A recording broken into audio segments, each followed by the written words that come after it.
మూర్తీభవించిన ధర్మస్వరూపమైన రామచంద్రమూర్తి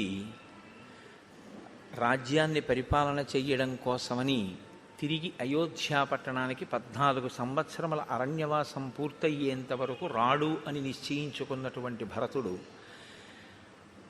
రాజ్యమును రామునియందే న్యాసము చేసి రామచంద్రమూర్తి ప్రతినిధిగా రాజ్యం చెయ్యడానికి అంగీకరించి రామచంద్రమూర్తి యొక్క పాదుకలను వశిష్ఠ మహర్షి ప్రేరణ చెయ్యగా శిరసున దాల్చి అయోధ్యా పట్టణానికి వెళ్ళి నందిగ్రామాన్ని చేరి సింహాసనంలో పాదుకలుంచి రాజ్య పరిపాలనకి సంబంధించిన ప్రతి విషయాన్ని పాదుకలకు నివేదిస్తూ నేను పాదుకలకు కాదు నివేదిస్తున్నది రామచంద్రమూర్తికే నివేదించి ఆయన ఆజ్ఞ ప్రకారం పరిపాలన చేస్తున్నానేటటువంటి భావనతో భరతుడు రామరాజ్యాన్ని చేస్తున్నటువంటి సందర్భం దగ్గర నిన్నటి ఉపన్యాసాన్ని పూర్తి చేసి ఉన్నాం. మీరు కొంచెం జాగ్రత్తగా శ్రీరామాయణాన్ని గమనిస్తే రామాయణాన్ని శాసించేటటువంటి వ్యక్తులు వెనక నుంచి శాసించిన వారందరూ కూడా ఋషులే. యథార్థానికి రామచంద్రమూర్తి జననాన్ని శాసనం చేసినటువంటి వారు వశిష్ఠ ఋష్యశృంగాదులు, జన్మించిన తరువాత సీతారాముల యొక్క కళ్యాణాన్ని శాసించిన వారు విశ్వామిత్ర మహర్షి.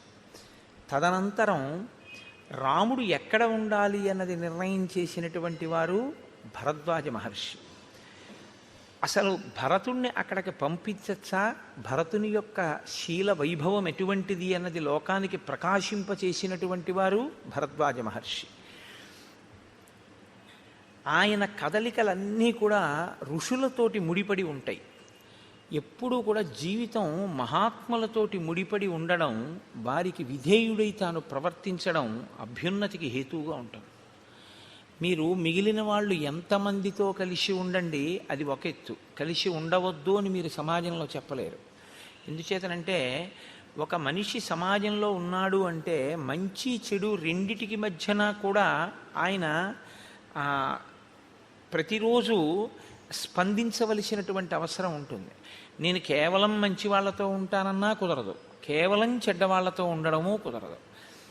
ఎవరితో నువ్వున్నా నీలోని మంచిని నువ్వు నిలబెట్టుకుని నువ్వు లోకానికి ఉపకారం చేసేటటువంటి గుణములతో ప్రకాశించి నీ వలన ఇంకొకరికి ఇబ్బంది రాని పరిస్థితి ఉండాలి అంటే నీ లోపల కొంతమంది ఉండాలి. బయట నువ్వు ఎవరితో తిరిగి ఇబ్బంది లేదు, నీ లోపల మాత్రం ఉండాలి. నీ లోపల ఉండవలసినటువంటి వారు ఋషులు లేదా ఋషితుల్యులు. ఋషితుల్యమైనటువంటి జీవితాన్ని సమాజంలో కొంతమంది పెద్దలు గడుపుతారు. పైకి వారు కూడా మనలా సంసారంలో ఉన్నట్లుగానే ఉంటారు.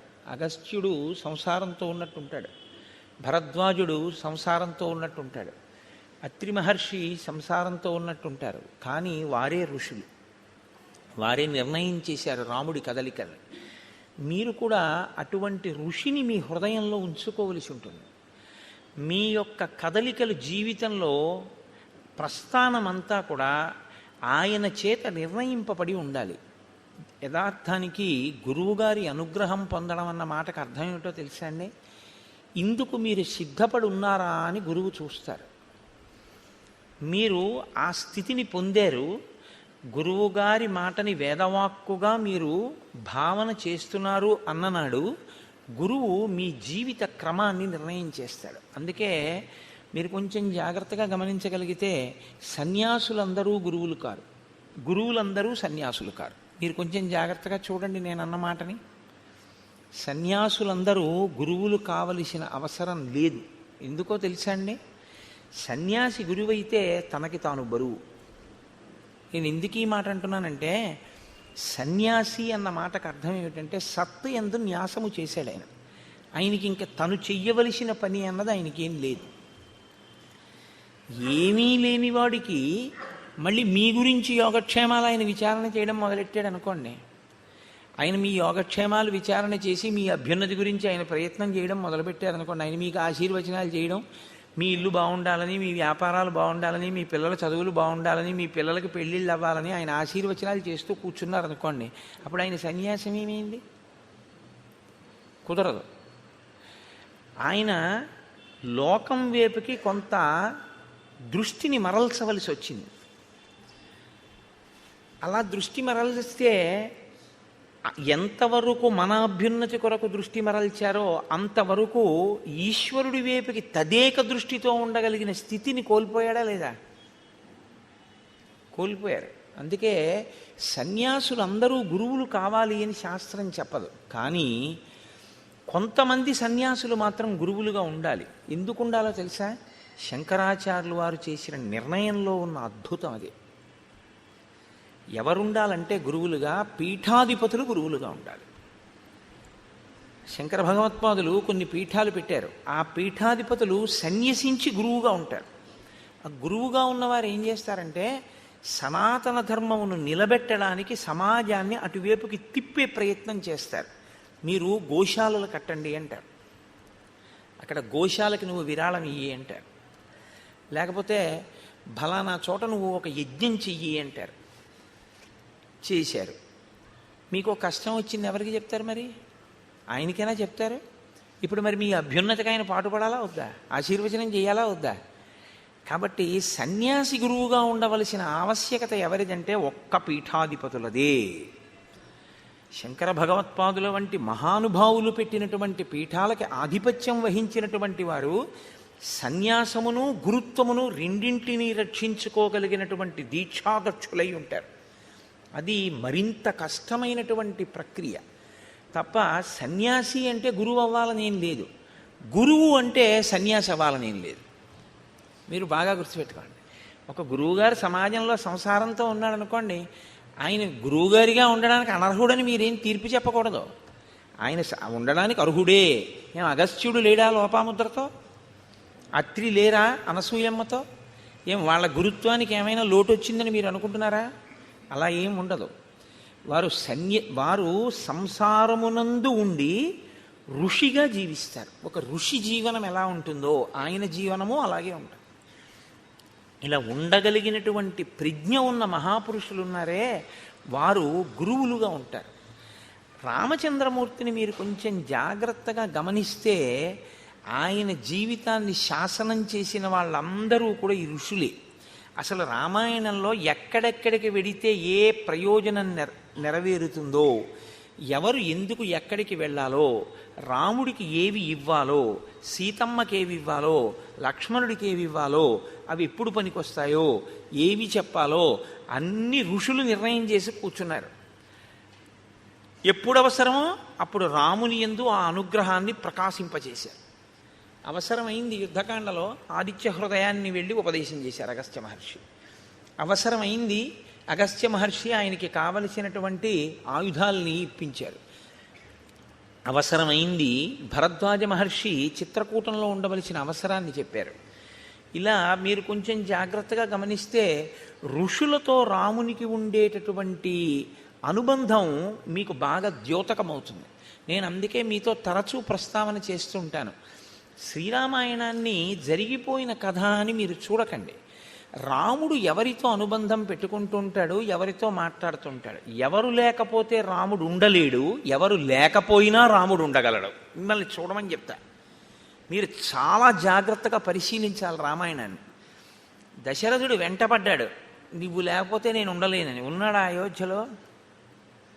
నువ్వు లేకపోతే నేను ఉండలేనని కౌసల్య వెంటపడింది. ఉన్నాడా అయోధ్యలో?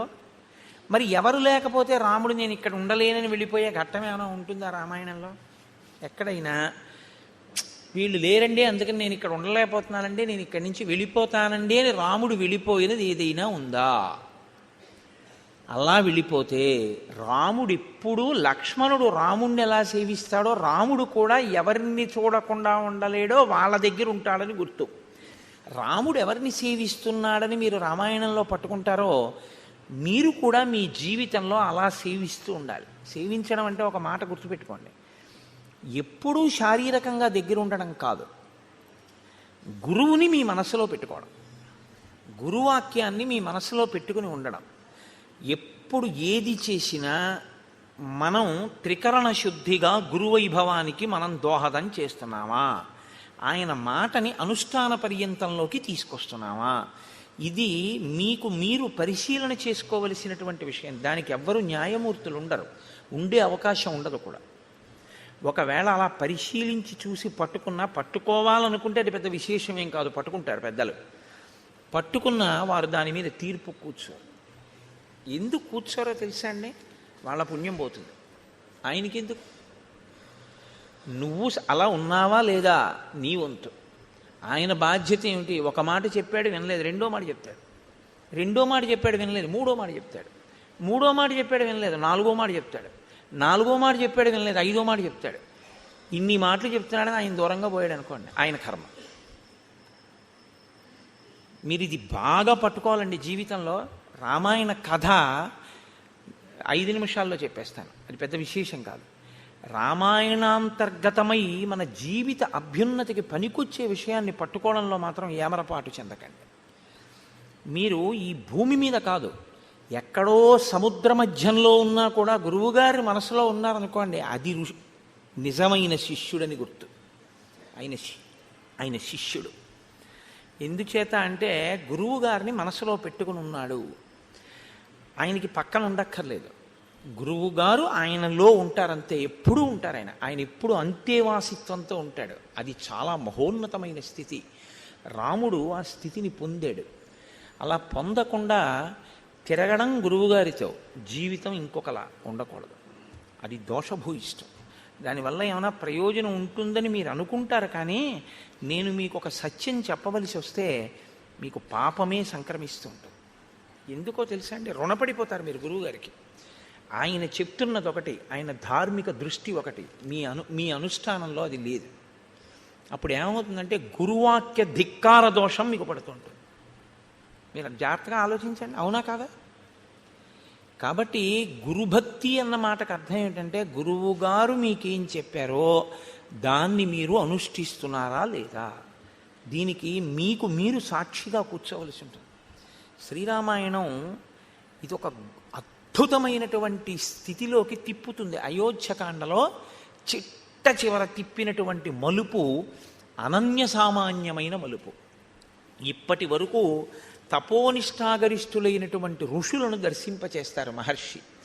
ఇవాళ శ్రీరామాయణ కావ్యంలోనే ఒక పెద్ద మెరుపు, అంత పెద్ద ఆకాశంలో ఒక తటిల్లత, అంటే ఒక మెరుపు మెరిస్తే ఆ మెరుపుతో కూడినటువంటి నల్లమబ్బు ఎంత అందంగా ఉంటుందో. నల్లమబ్బు అందంగా ఉంటుందా అని మీరు నన్ను అడిగారు అనుకోండి, నల్లమబ్బు అందంగా ఉంటుంది. దేనివల్ల అందంగా ఉంటుందో తెలుసా అండి? గుణము చేత అందంగా ఉంటుంది. నల్లమబ్బు నల్లమబ్బుగా అందం కాదు. నల్లమబ్బు యొక్క అందం ఏమిటంటే దాని చల్లతనం నీరు పట్టుకొచ్చి మీ మీద వర్షించేటటువంటి దాని లక్షణం, అది దాని అందం. ఇది ఆంతరమైన అందం మబ్బుది. ఆంతరమైన అందమున్న మబ్బు బాహ్యమునందు కూడా శోభిల్లుతుంది. ఎప్పుడు? ఒక సౌదామిని అంటే ఒక మెరుపు తీగ నల్లమబ్బులో ఇలా ఏర్పడింది అనుకోండి, తళుక్కున ఒక్కసారి కనపడింది అనుకోండి, ఇప్పుడు నల్లమబ్బు అందంగా ఉంటుంది. నల్లమబ్బులో ఈ కంటికి కనపడని అందాన్ని అందంగా కనపడేటట్టు చేసింది ఎవరో తెలుసా అండి? మెరుపు తీగ. అందుకే మంత్రపుష్పం చెప్తే ఓ మాట చెప్తారు చివర, నీలతోయద మధ్యస్థ విద్యుల్లేకే భువాస్వర అని. అదే కారణం. ఆ నల్ల మబ్బు మీద మెరిసినటువంటి మెరుపు తీగతో కూడిన మబ్బు ఎలా ఉంటుందో, భగవంతుని యొక్క గుణములను అనుభవించి అమ్మవారి అనుగ్రహంతో దాని యొక్క వైభవాన్ని నువ్వు గుర్తుపెట్టుకొని లోపల సాకారముగా నిలబెట్టుకోగలిగినటువంటి స్థితిని పొందకపోతే నీవు తరించడానికి మార్గం ఏమైనా ఉందని అనుకుంటున్నావా? నువ్వు ఇప్పటిదాకా వేసిన పూలు, నువ్వు ఇప్పటిదాకా చేసిన పూజ ఇవి కాదు నిజానికి నువ్వు తరించడానికి మార్గం. నాణ్యపంధాయనాయ విద్యతే, తెలుసుకో బాగా. నాణ్యపంధ, ఇంకొక మార్గం లేదు, ఇదొక్కటే మార్గం. ఏదొక్కటే మార్గం? ఇక్కడే ఈశ్వరుడు ఉన్నాడు అని నువ్వు తెలుసుకోవడం ఒక్కటే నీకు మార్గం. ఇక్కడ ఉన్న ఈశ్వరుడి వైపుకి అడుగులు వెయ్యాలి అంటే బయటి అడుగులు ఆగిపోవాలి, లోపలికి అడుగులు ప్రారంభం కావాలి. బయట అడుగులు ఆపి అడుగులు లోపలికి వెళ్ళేటట్టు చేయగలిగిన ప్రజ్ఞ లోకంలో ఉన్నవాడు ఒక్కడే గురువు. అందుకే లలితా సహస్రంలో ఒక నామం ఉంది, అంతర్ముఖ సమారాధ్య బహిర్ముఖ సుదుర్లభ. బయట తిరిగితే దొరుకుతుందా? దొరకదు. అంతర్ముఖం అయితే దొరుకుతుంది. బహిర్ముఖం నీ అంత నువ్వు అయిపోగలవు, దానికి ప్రజ్ఞే ఉండదు. ఎవడైనా అయిపోతాడు బహిర్ముఖుడు, అది దానికి పెద్ద విశేషం ఏముందండి. అంతర్ముఖుడివికా ఇంద్రియాలు పనిచేస్తున్న చెయ్యని స్థితిలోకి తీసుకెళ్ళి చూస్తాను. నువ్వు ఇలా కళ్ళు మూసుకు కూర్చుంటే కాలింగ్ బెల్ కొడితే నీకు వినపడకూడదు, ఉండగలవా? అప్పుడు నీ చెవిలోని వినికిడి శక్తి ఏమవ్వాలి? నిద్రలో ఎలా వెళ్ళిపోతుందో అలా వెళ్ళిపోవాలి. ఎక్కడికి వెళ్ళిపోవాలి? మనసు తీసేసుకోవాలి. అప్పుడు తీసుకున్న మనసు ఏం చేయాలి? ఈశ్వర పాదముల దగ్గరికి వెళ్ళిపోవాలి. వెళ్ళిపోతే చూడగలిగిన శక్తిని వెనక్కి తీసుకున్న మనసు దేన్ని చూడాలి? ఈ శక్తితో ఇంకోటి చూడాలి. ఏది చూడాలి? నీలతో యద మధ్యస్థ విద్యుల్లేకే భువాస్వర. మెరుపు తీగతో కూడిన నల్లమబ్బు తళుక్కునొక్కసారి మెరుస్తుంది. చాలాసేపు చూడాలని ఉంటుంది, కానీ మీకు చూడడం కుదరదు. అలా మెరుపు తీగ గంట సేపు ఏమి ఉండదు, ఒక్కసారి మెరుస్తుంది. గురువాక్య శ్రవణము చేత మీ యందు కలిగినటువంటి నిరతిశయమైన భక్తి చేత మీ లోపల మెరిసినటువంటి ఈశ్వర స్వరూపాన్ని ధ్యానమునందు తదేకంగా పట్టుకోవడానికి మీకు గురువాక్యం ఉపకరిస్తుంది, అంతర్ముఖం అవడానికి పనికొస్తుంది. యథార్థానికి ఈ వెనక్కి అడుగులు ఎవరు వేశాడో వాడే తరిస్తున్నాడు.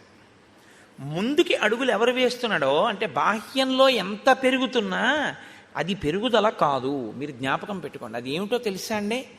యథార్థంగా చెప్పాలంటే, నేను పరమ సత్యాన్ని మాట్లాడాలి అంటే, మీ పుణ్యక్షయము దాని పేరు. మీ పుణ్యము క్షయమైపోతోందని గుర్తు. పుణ్యం చేస్తున్నారు, క్షయమైపోతోంది. బాహ్యంలో పెరుగుదల కనపడుతూ ఉంటుంది. అది ఉపకరిస్తుందా అని మీరు నన్ను అడిగారనుకోండి, ఈ శరీరంతో ఉన్నంతకాలం పనికొస్తుంది. వచ్చే జన్మలో కూడా ఓ శరీరం పుచ్చుకుంటే సుఖాన్ని ఇస్తుంది. కానీ అసలు ఈ సుఖము దుఃఖము కాదు, నేను ఈశ్వరుణ్ణే చేరాలన్నారనుకోండి, ఈ బయట అడుగులు కాదు, లోపలికి అడుగులు కావాలి. లోపలికి అడుగులు కావాలి అంటే ప్రయత్నపూర్వకంగా మీరు బయటి అడుగులు ఆపేయవలసి ఉంటుంది. అనవసరంగా ఎవ్వరితోటి సంఘాన్ని ఆప్ చేయాలి. ఆప్ చేసి అంతర్ముఖత్వాన్ని నేర్చుకోవాలి. బాగా ధ్యానం చేసి లోపలికి వెళ్ళి పట్టుకోవాలి.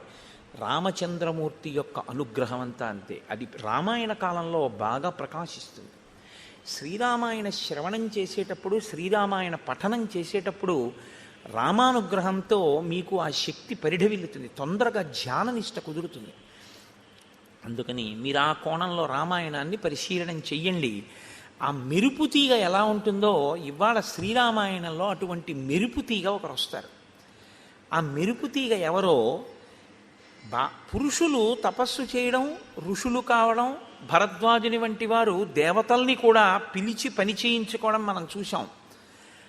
ఒక స్త్రీ ఎంత స్థితికి ఎదిగిందో, త్రిమూర్తుల్ని తన బిడ్డలుగా ఎలా చేయగలిగిందో ఇవాళ మీరు చూస్తారు. అటువంటి మహోత్కృష్టమైనటువంటి ఘట్టాన్ని అయోధ్యకాండ చివరికి తీసుకొచ్చి అక్కడ చెప్పని రహస్యంతో ఇక్కడ సీతారామ కళ్యాణాన్ని సీతమ్మ నోటితో చేయించి పూర్తి చేస్తారు మహర్షి ఇవాళ. అంటే నేను ఇవాళ ఎందుకు చెప్తున్నానంటే, మీరు కథనంతటినీ ఈ కోణంలో వినవలసి ఉంటుంది తప్పించి కేవలం జరిగిపోయిన కథ అని వినవద్దు. ఇప్పుడు భరతుడు వెళ్ళిపోయాడు, శత్రుఘ్నుడు వెళ్ళిపోయాడు, సైన్యం అంతా వెళ్ళిపోయింది, ఋషులు ఆ వచ్చిన వశిష్ఠాది ఋషులు వెళ్ళిపోయారు, తల్లులు వెళ్ళిపోయారు. రాముడు సీతాలక్ష్మణ సహితుడై ఉండిపోయాడు. పూర్వం ఎలా ఉన్నాడో ఇప్పుడు అలాగే ఉన్నాడు. అంటే అంతకుముందు సీతారామ లక్ష్మణులు ఉన్నారు, ఇప్పుడు సీతారామ లక్ష్మణులు ఉన్నారు. సీతారామ లక్ష్మణులు చిత్రకూటానికి వచ్చినప్పుడు సంతోషంగా ఉన్నారు, రాజ్యం పోయిందని బాధ లేదు. మధ్యలో వీళ్ళందరూ వచ్చి కనపడ్డారు, వెళ్ళిపోయారు, రాముడు సంతోషంగానే ఉన్నాడు. వాళ్ళు వచ్చి వెళ్ళారని రాముడికి ఏం బాధ లేదు, రాజ్యమే వద్దన్నాడు. ఆ బాధ ఉంటే ఎప్పుడో వెళ్ళిపోయి ఉండేవాడు. కానీ ఒక గమ్మత్తు జరిగింది అన్నారు మహర్షి. ఏం జరిగింది అంటే, ఆ చిత్రకూట పర్వతం మీద ఉండేటటువంటి ఋషులు రాముణ్ణి చూసినప్పుడల్లా నోటితో మాట్లాడుకోవడం మానేసి 15 మంది 20 మంది అలా గుంపులు గుంపుల కింద చేరి ఇలా కళ్ళతోటే చూపించేవారట. ఇలా చూపించి అని ఏదో మాట్లాడుకునేవారు. ఎంత గమ్మత్తుగా మాట్లాడతారంటే మహర్షి, వాళ్ళు నోటితో మాట్లాడుకోలేదు, కనుసైగలే చేశారు. మాట మాట్లాడితే ఒక సావకాశం ఉంటుందండి. ఏమిటవుతుందంటే, మీరు అసలు ఏమనుకుంటున్నారో నాకు అర్థమైపోతుంది. మీరు నాకు అర్థం కాకుండా, అర్థం ఎప్పుడవుదంటే రెండు కోణాల్లోనూ అనుమానం వస్తుంది. ఎప్పుడు నేను ఇలా వచ్చి ఇక్కడ నించున్నాను అనుకోండి గురు ప్రార్థనకి, మీ అందరూ అన్నారనుకోండి, అదేంటి అందరూ అలా అంటున్నారేంటి, ఏమైంది, ఎందుకు అలా నన్ను చూపించి అలా భ్రుకుటి ముడేస్తున్నారు అందరూ, నేనేమైనా దోషం చేశానా, లేకపోతే ఎవరికన్నా ఈయనే కోటేశ్వరరావు గారు అని ఏమైనా చెప్తున్నారా, అనుమానం వస్తుందా రాదా? అనుమానం వచ్చినప్పుడు మీరు ఒకటి గుర్తుపెట్టుకోండి, నా అంత నేను నిర్ణయం తీసుకోవడం ఒక లక్షణం, నేను అడగడం ఒక లక్షణం. నేను 2-3 పర్యాయాలు చూసి వీళ్ళు నన్ను ఏదో వెటకారం ఆడుతున్నారు, నన్ను చిన్నతనం చేసి వీడే తగుదనమ్మా అని వచ్చి ఇక్కడ రామాయణం చెప్తున్నాడు, ఏదో పెద్ద తెలుసును అనుకుంటున్నాడు అని నా వంకి ఇలా చూపిస్తున్నారు అని నేను అనుకున్నాను అనుకోండి, నాకు మీ పట్ల భిన్నాభిప్రాయం ఏర్పడుతుంది. దానికి వ్యతిరేకంగా ఈయనే రామాయణం చెప్తున్నాడు, ఎంత బాగా చెప్తున్నాడో అనుకుంటున్నారు వాళ్ళు అని నేను అనుకున్నాను అనుకోండి, అహంకారం వస్తుంది కదా. రెండూ ప్రమాదమే. ఇప్పుడు నేను ఏ ఇబ్బంది లేకుండా మిమ్మల్ని అడిగాను అనుకోండి, ఏమమ్మా ఎందుకు ఇలా అంటున్నారు, ఏమైనా ఇబ్బంది కలిగిందా తల్లి నా వల్ల అని అడిగాను అనుకోండి, అప్పుడు మీరు ఏదో ఒక విషయాన్ని నాకు చెప్పారనుకోండి, మన మధ్య అవగాహన కుదురుతుంది. అంటే విషయాన్ని తెలుసుకోకుండా నిర్ణయానికి వద్దామనుకుంటే అడగక్కర్లేదు, వాళ్ళని నేను అడగడం ఏమిటనుకోవాలి. అలా కాదు, వాళ్ళకి తెలియకపోవచ్చు, మనం కనుక్కుందాం అన్న ఔదార్యం ఉంటే కనుక్కోవాలి.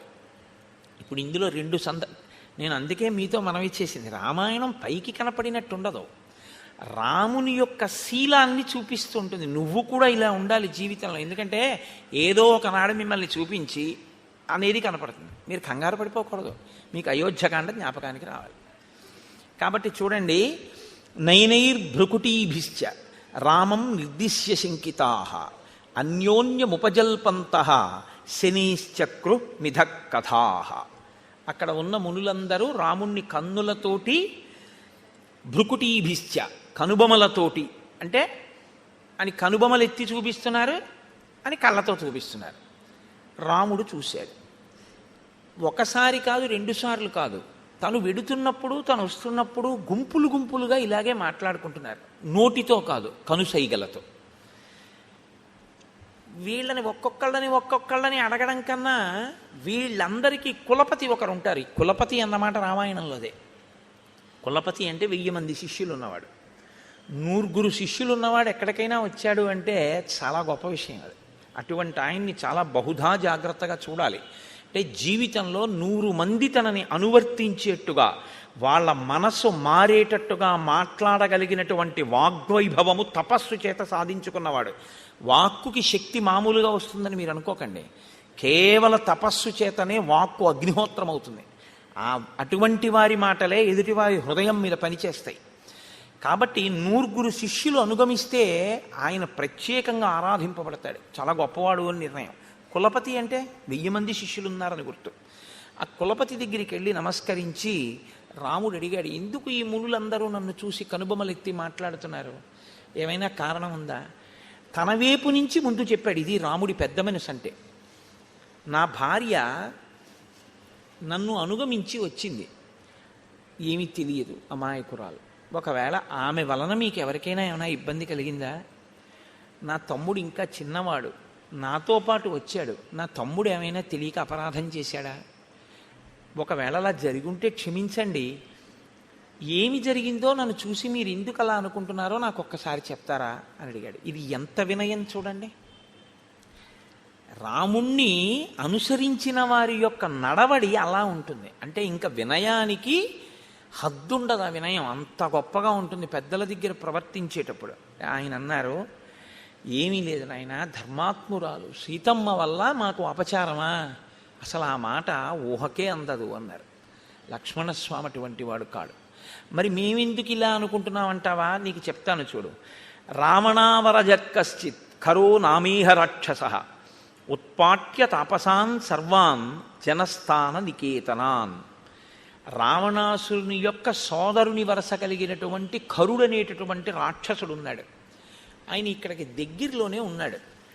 ఆయన తాపసులను వేధించడమే లక్షణంగా కలిగినటువంటి వాడు. దృష్టశ్చ జితకాశీచ నృశంస పురుషాదక అవలిప్తశ్చ పాపశ్చ త్వాంచ తాత నమృష్యతే. ఆయన దృష్టశ్చ, పొగరుబోతువాడు, చాలా విశేషమైన పొగరు. కాబట్టి యువతల వాళ్ళని లక్ష్య పెడదామని ఉండదు. పొగరు అనేటటువంటిది ఎలా ఉంటుందంటే దానికి ఒక ప్రయోజనం ఉండదు. మీరు గుర్తుపెట్టుకోండి, పొగరు అనేటటువంటిది ఏమిటో తెలుసా అండి?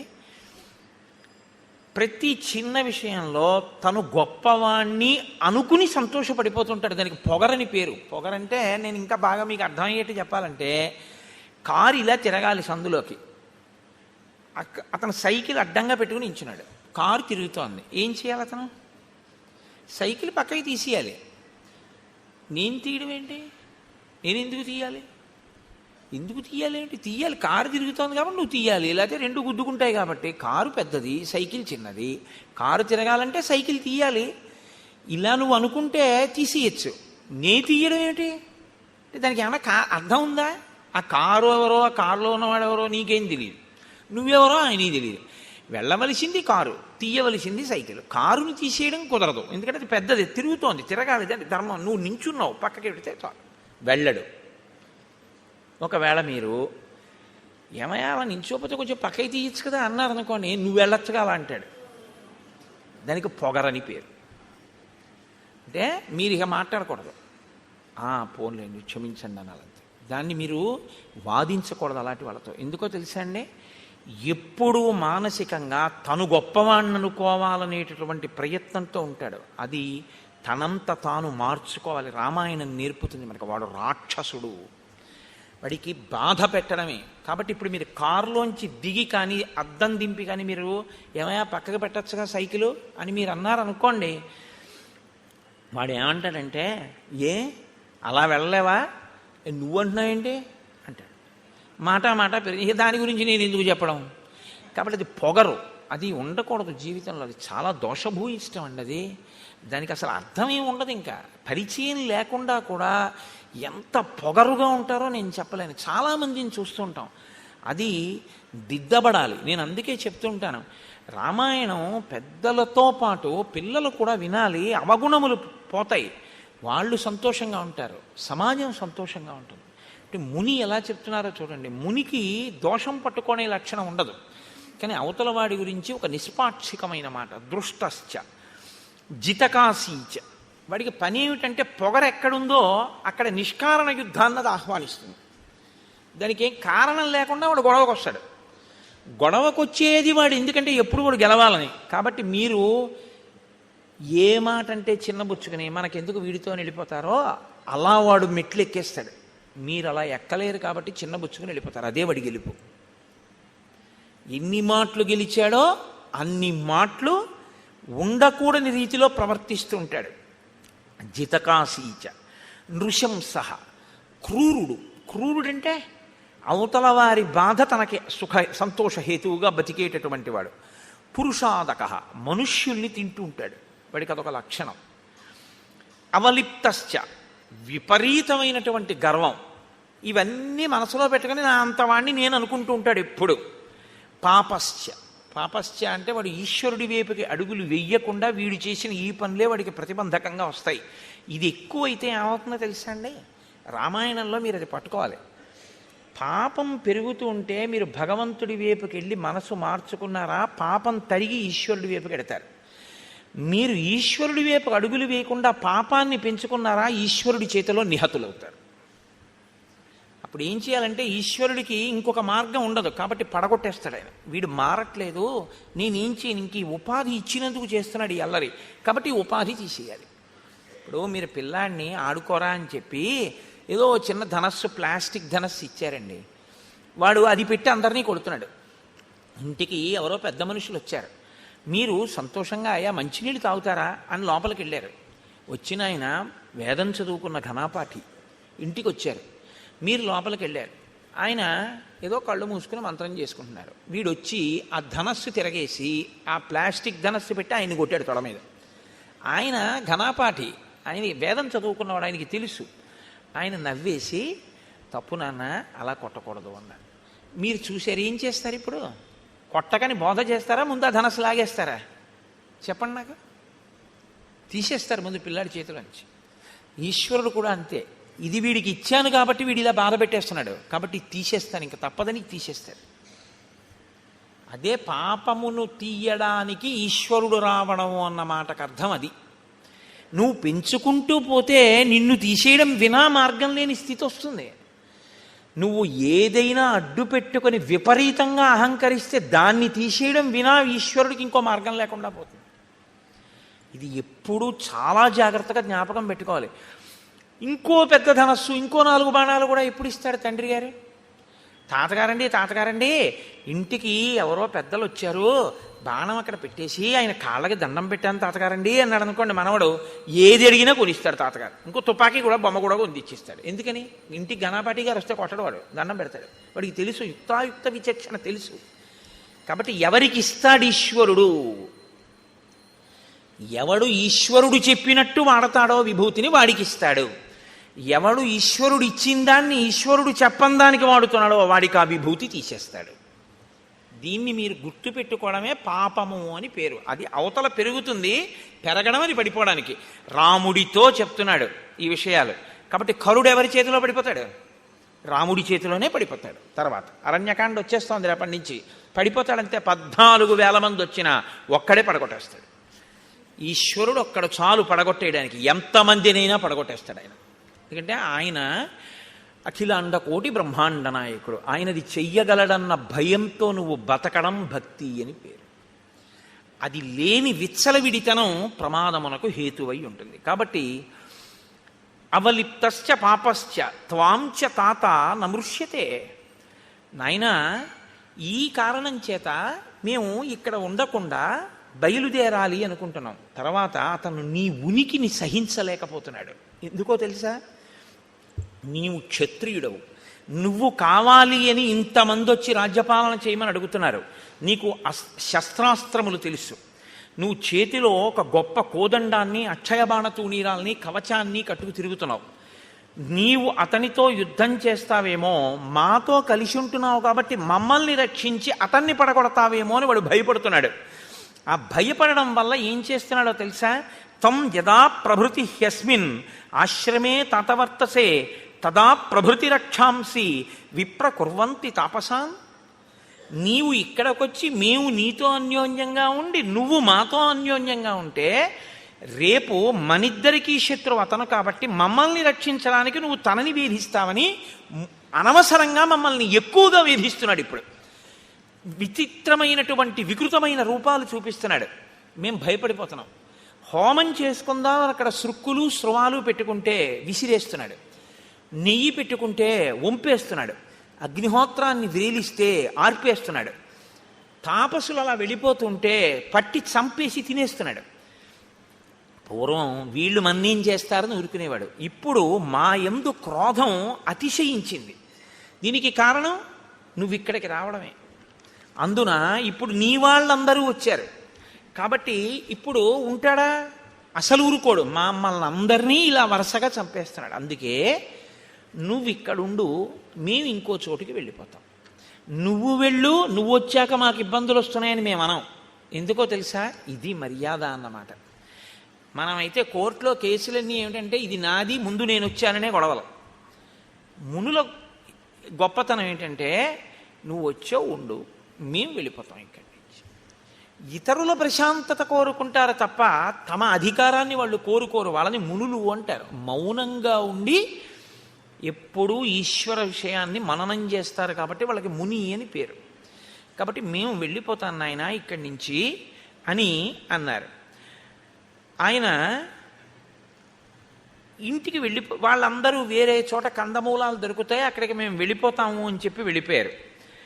కానీ రాముడుట వాళ్ళు వెళ్ళిపోతే ఉండలేకపోయాట. ఇది మీరు పట్టుకోవాలి. మిగిలినవి ఏమి పోయినా ఉంటాడు, ఋషులు లేకపోతే ఉండలేకపోయాట. ఎందుకు అంటేట తనన్నా వాళ్ళ ఆశ్రమానికి వెళ్ళి కూర్చునేవాట, వాళ్ళన్నా రాముడి దగ్గరికి వచ్చేవాట. ఎందుకండి? ఏముంటుంది వాళ్ళకి? వాళ్ళ దగ్గరికి వెళ్ళి మంచి విషయాలు అడిగి తెలుసుకునేవాడు. లేదా వాళ్ళందరినీ పిలిచి కూర్చోపెట్టి కందమూలాలు పెట్టి వాళ్ళందరినీ 4 మంత్రాలు చదవమని 4 మంచి మాటలు వాళ్ళ దగ్గర వినేవాడు. అటువంటి వాళ్ళు దగ్గరుండి వాళ్ళ మంచి మాటలు వినకపోతే నేను ఒక్కడిని ఏదో 14 ఏళ్ళు పూర్తి చేసేయడానికి అడవిలో ఉన్నానంటే అడవిలో ఉన్నానడానికే. అటువంటి మహాత్ముల సంగము చేత నా బుద్ధిని నేను బాగా పదును పెట్టుకోవాలి. అందుకని వాళ్ళు లేకుండా నేనుంటే ప్రయోజనమే ఉంటుంది. ఎవరుండకూడదో వాడు ఉన్నాడు, వాడికి నాకు యుద్ధం తప్ప ఇక్కడ ఉండడం వల్ల ప్రయోజనం ఏమిటి? కాబట్టి నేను కూడా వేరొక చోటుకి వెళ్ళిపోతాను. ఈ నిర్ణయం తీసుకున్నట్ట. కాబట్టి బాగా జ్ఞాపకం పెట్టుకోండి, జీవితంలో మీకు అనుబంధం అన్నది ఎప్పుడూ ఎవరితో ఉండాలి? మానసికంగా ఇలా సిద్ధపడి ఉండాలి. ఎప్పుడు ఋషులతోడి సంగముతో ఉండాలి మనిషి. ఋషులతోటి సంగం అంటే ఎవడు వేదాన్ని నమ్మాడో, శాస్త్రాన్ని నమ్మాడో, ఎవడు నిజంగా ఈశ్వరుణ్ణి చేరుకునేటటువంటి ప్రయత్నంలో జీవనాన్ని చేస్తున్నాడో అటువంటి వాడితోటి సంగము మీ జీవితాన్ని కూడా ఉద్ధరిస్తుంది తప్ప ఆయన్ని వదిలేసి మిగిలినవన్నీ మీరు పక్కనెట్టుకున్నా ఉపయోగం ఉండదు. మిగిలినవన్నీ వదిలేసి ఆయన్ని పట్టుకుంటే మీరు వద్దన్నవి కూడా మీకు మళ్ళీ వచ్చేస్తాయి. ఎందుకంటే మార్గం అది గొప్పది కాబట్టి అది తీసుకొస్తుంది. ఇవన్నీ పట్టుకుంటే అది దూరం చేసుకుంటే ఉంటాయని నమ్మకం ఏం లేదు. నువ్వు పట్టుకున్నా ఉంటాయని నమ్మకం లేదు. దశరథుడు పట్టాభిషేకం చేస్తానంటే అయింది ఏంటి? అవదు. కాబట్టి రామాయణం చిట్ట చివరిలో తీర్పు చెప్తోంది రాముడి కదలికలో. మీతో అన్నాను కదా, ఆయనం అంటే కదలిక, రామాయణం అంటే రాముడి కదలిక. రాముడి కదలికలు ఎలా ఉంటాయో మీరు పరిశీలనం చేయడం రామాయణం చదువుకోవడం తప్ప. రామాయణం చదువుకోవడం అంటే ఇటుపక్క శ్లోకాలు ఇటుపక్క తాత్పర్యాలు చదివేసుకోవడం కాదు. ధ్యాననిష్టతో రామాయణాన్ని పరిశీలనం చేయడం, బాగా గమనించడం, ఏ శ్లోకంలో ఏ మాట ఎలా ఉంది, ఆ మాట మన జీవితంలో మనం ఎలా అన్వయం చేసుకుని దిద్దుకోవలసి ఉంటుంది అన్నది మీరు పట్టుకుంటే రామాయణం మిమ్మల్ని చెక్కుతుంది. పట్టుకోకుండా రామాయణాన్ని రామాయణంగా ఓసారి ఇటు శ్లోకాలు ఇటు ఇది చదవడం అనేటటువంటిది ఎలా ఉంటుందో తెలుసా అండి? ఏదో నోటికి అలవాటు పడిపోయి ఏదో తిప్పేస్తుంటే ఎలా ఉంటుందో అలా ఉంటుంది. దానికి ఏమీ అర్థం ఏమి ఉండదు, ప్రయోజనం ఉండదా అంటే ఉంటుంది. కానీ అది నీ మనస్సు మీద ప్రభావం ఏమైనా చూపిస్తుందా అంటే నేను ఆ హామీ ఇవ్వడం చాలా కష్టం, అలా చెప్పడం కుదరదు. అలా చదవగా ఏమైనా మరి అలా చూసే అదృష్టం ఏమైనా రామచంద్రమూర్తి కల్పిస్తారేమో అని నేను అనవలసి ఉంటుంది అంతే. కాబట్టి ఇప్పుడు రాముడు సీతాలక్ష్మణ సహితుడై ఇక్కడ ఋషులు లేరు కాబట్టి ఇక్కడ మనం ఎందుకు అనవసరం ఉండడం, కాబట్టి మనం వేరొక చోటుకి వెళ్ళిపోతాం. ఆ ఋషులు అన్నారు నువ్వు కూడా మాతో వస్తే వచ్చేసి అన్నారు. కానీ ఇప్పుడు ఆ ఋషులతో రాముడిడితే అదే ఇబ్బంది వస్తుంది మళ్ళీ. రాముడు అన్నాడు మీకు ఎందుకు, నేను మిమ్మల్ని రక్షిస్తానన్నాడు. వాళ్ళు అన్నారు ఎందుకులే ఇబ్బంది అన్నాడు. రక్షించడం అంటే ఏమిటండి? వాళ్ళతో యుద్ధం చేసిన తరువాత జయాపజయములు విధి నిర్ణీతములు. అంత గొప్ప రామరాయలు తుంగభద్రా నదీ తీరంలో వెళ్ళినటువంటి ఎడ్లబళ్ళగా ఓడిపోయాడు. ఏం చెప్తాం? ఎంత సైన్యం రామరాయలు వారిది విజయనగరంలో. అంత సైన్యం ఉన్న రామరాయలు ఇటు పక్కనుంటే నదికి, రాత్రికి రాత్రి అటు పక్క చాలా తక్కువ సైన్యం ఉన్నటువంటి సుల్తాన్లు రామరాయల్ని ఓడించడానికి ఎడ్లబళ్ళు, ఖాళీ బళ్ళు, కొన్ని వేల బళ్ళు తీసుకొచ్చి ఒక్కొక్క బండికి 10 కాగడాలు కట్టి పైకి తోలేరు ఎగువకి. ఇట్టించి చూస్తే కాగడాలు పట్టుకుని సైన్యం వెళ్ళిపోతోంది అనుకున్నాడు రామరాయలు గారు. తన సైన్యాన్ని అంతటినీ ఆ కాగడాలు చూస్తూ అటు వైపుకి వెళ్ళిపోండి, వాళ్ళు ఎక్కడ దాటుతారో అక్కడ యుద్ధం చేయండి అని పంపించేశాడు. అవతల సైన్యం అలాగే ఉంది. రామరాయుల సైన్యం వెళ్ళిపోయింది. తెల్లవారుతుండగా వాళ్ళు ఇక్కడే దాటి వచ్చి ఫిరంగుల్లో నీళ్లు పోసి రామరాయల భద్రగజం మీద పడి భద్రగజానికి నల్లమందు కలిపి పెట్టేశారు. అది రామరాయలనే కిందకి లాగేసింది. విజయనగర పతనం అయిపోయిందంతే. 6 నెలలు దోచుకున్నారు విజయనగరాన్ని. 6 నెలలు పట్టింది దోచుకోవడానికి. అంటే అంత ఐశ్వర్యవంతమైన రాజ్యం. ఇప్పటికీ హంపి విజయనగరానికి వెళ్ళి బద్దలైపోయినటువంటి విగ్రహాల వంక చూస్తే ఒక్కొక్క విగ్రహం చెక్కడానికి గణపతి దేవాలయం ఉంటుంది, నరసింహమూర్తి దేవాలయం, కనుల నీరు చెమరుస్తుంది. ఎంత గొప్ప నిర్మాణం రాయి ఇవన్నీ అని. అంతంత అద్భుతమైనటువంటి నిర్మాణాలు. ఎవరికి తెలుసు యుద్ధంలో జయాపజయములు ఎటుంటాయో? జయాపజయములు విధి నిర్ణీతములు. కాబట్టి మనం ఇప్పుడు సరే అయితే నువ్వు యుద్ధం చేయవాళ్ళు చచ్చిపోతారు, మనం కలిసి ఉందామని మనకెందుకు? మనం సర్వభూత హితేరత, అన్ని భూతముల యొక్క ప్రేమ కోరుకున్నాను. నువ్వు మాతో వస్తావా? మా ప్రారంధం ఎలా ఉంటే అలా జరుగుతుంది. నువ్వు రావా? మేము బయలుదేరిపోతాం. నువ్వు ఇక్కడ ఉండడమా ఉండకపోవడమా నీ ఇష్టం.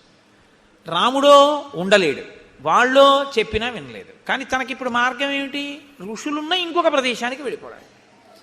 కాబట్టి ఇప్పుడు ఆయన కూడా విడిచిపెట్టేశాడు పర్ణశాలని. ఆయన విడిచిపెట్టేశాడంటే మీరు ఒకటి గుర్తుపెట్టుకోండి, సీతమ్మ ఏమనాలండి? వాళ్ళు వెళ్ళిపోతే వెళ్ళిపోయారు, మనకెందుకంటే హాయిగా ఏదో చక్కగా మంచి తేనె దొరుకుతోంది, పళ్ళు దొరుకుతున్నాయి, సుఖంగా ఉంది, ఏదో అయిపోతుంది, పక్కనే భరద్వాజాశ్రమం ఉంది కొద్ది క్రూసుల దూరంలో, ఏదో అయిపోయింది అంతేగాని ఎందుకంటే ఇప్పుడు మళ్ళీ ఇక్కడి నుంచి ఇల్లు మారడం ఏం వద్దు అనాలి. ఆవిడ అలా అనలేదు, రాముణ్ణి అనుగమించింది. అనుగమించడం గొప్ప భర్తని. ఏ సేవకొచ్చాడో ఆ సేవకు అలాగే ఉంటాడు లక్ష్మణమూర్తి. రాముడు చెప్తాడు, వాళ్ళు వింటారు. కాబట్టి ఇప్పుడు బయలుదేరారు. ఆయన ఇంకొక కారణం కూడా చెప్పాడు. ఇక్కడికి కౌసల్య, సుమిత్ర, కైక, భరతుడు, శత్రుఘ్నుడు, సైన్యం, వశిష్ఠాది మహర్షులు అందరూ వచ్చారు. అందుకని ఇక్కడ ఉంటే నాకు వాళ్ళు జ్ఞాపకానికి వస్తున్నారు ఎక్కువగా. రెండు, ఇక్కడికి వచ్చినటువంటి సైన్యంలో ఉన్న జంతువులన్నీ మలమూత్రములను విసర్జించి ఈ ప్రదేశం అంతా శౌచాన్ని కోల్పోయింది. కాబట్టి వేరొక ప్రదేశానికి వెళ్ళిపోదాం అన్నాడు. బయలుదేరారు. బయలుదేరి వాళ్ళు మార్గమధ్యంలో వెడుతుండగా అత్రి మహర్షి ఆశ్రమానికి వెళ్ళారు. మీరు బాగా గుర్తుపెట్టుకోండి, ప్రయత్నపూర్వకంగా మీరు మహానుభావులు ఉన్న ప్రదేశాన్ని తొక్కడం మీ అభ్యున్నతికి హేతు అవుతుంది, తెలిసి కానీ తెలియక కానీ. వేరే ఈశ్వరుడు ఎక్కడో ఉండడండి. గుళ్ళో ఈశ్వరుడు ఉంటాడు అన్నమాట యథార్థమే, కానీ అసలు నిజంగా ఈశ్వరుడు ఎక్కడ ఉంటాడో తెలుసా? మీరు బాగా గుర్తుపెట్టుకోండి. ఇక్కడ నిరంతరము ప్రతి ఊపిరిలో ఆయన్ని ఆరాధిస్తున్నటువంటి వ్యక్తి ఎక్కడ కూర్చుంటాడో, ఎక్కడ నించుంటాడో, ఎక్కడ తిరుగుతాడో ఆయన వెంటనే తిరుగుతూ ఉంటాడు ఈశ్వరుడు ఎప్పుడు. రాముడు ఎక్కడ ఉంటాడని చెప్తారో తెలుసా అండి శాస్త్రంలో? రామచంద్రమూర్తిని నమ్ముకుని బతుకుతున్నవాడు ఎక్కడ ఉంటాడో రాముడు అక్కడే ఉంటాడు. పక్కనే ఉంటాడట ధనుర్ధరుడే. ఆయన కూర్చుంటే కూర్చుంటాడు, ఆయన నించుంటే నించుంటాడు, ఆయన ఎడుతుంటే పెడతాడు, ఆయన వస్తే వస్తాడు. ఆయన పడుకుంటే తను ఇలా కూర్చుంటాట గుమ్మం ముందు. ఎందుకంటే ఆయన నీకు ఇబ్బంది ఎవరైనా కల్పిస్తారేమో అని. రామచంద్రమూర్తి తనని నమ్మిన వాళ్ళని రక్షించడానికి గడప ముందుకొచ్చి కూర్చుని ఉంటాడు అని. అందుకే రాముణ్ణి నమ్ముకున్న రామభక్తులు ఎక్కడుంటారో అక్కడే సీతారామ లక్ష్మణులు, హనుమ కూడా ఉంటారు. మీరు బాగా జ్ఞాపకం పెట్టుకోండి, నేను మీకు సత్యం చెప్తున్నాను. ఇది తులసీదాస్ గారి జీవితంలో నిజమైందండి. తులసీదాస్ గారు రామదర్శనం అవ్వాలనుకుంటూ పడుకున్నారు. పడుకుంటే దొంగొచ్చి కన్నం వేసి లోపలికి వెళ్ళి ఆచమన పాత్ర అవి ఏవో దొరికాయి. మూట కట్టుకుని బయటికి వద్దాం అనుకున్నాడు. తల బయటెట్టాడు. రామలక్ష్మణులు ఇద్దరూ కోదండాలు అట్టుకుని నించున్నారు. నేను నమ్ముకున్నవాడి సొత్తు ఎత్తుకుపోతావా నువ్వని. ఆయన వాళ్ళు వెళ్ళిపోతారు కదా అని వెనక్కి వచ్చాడు.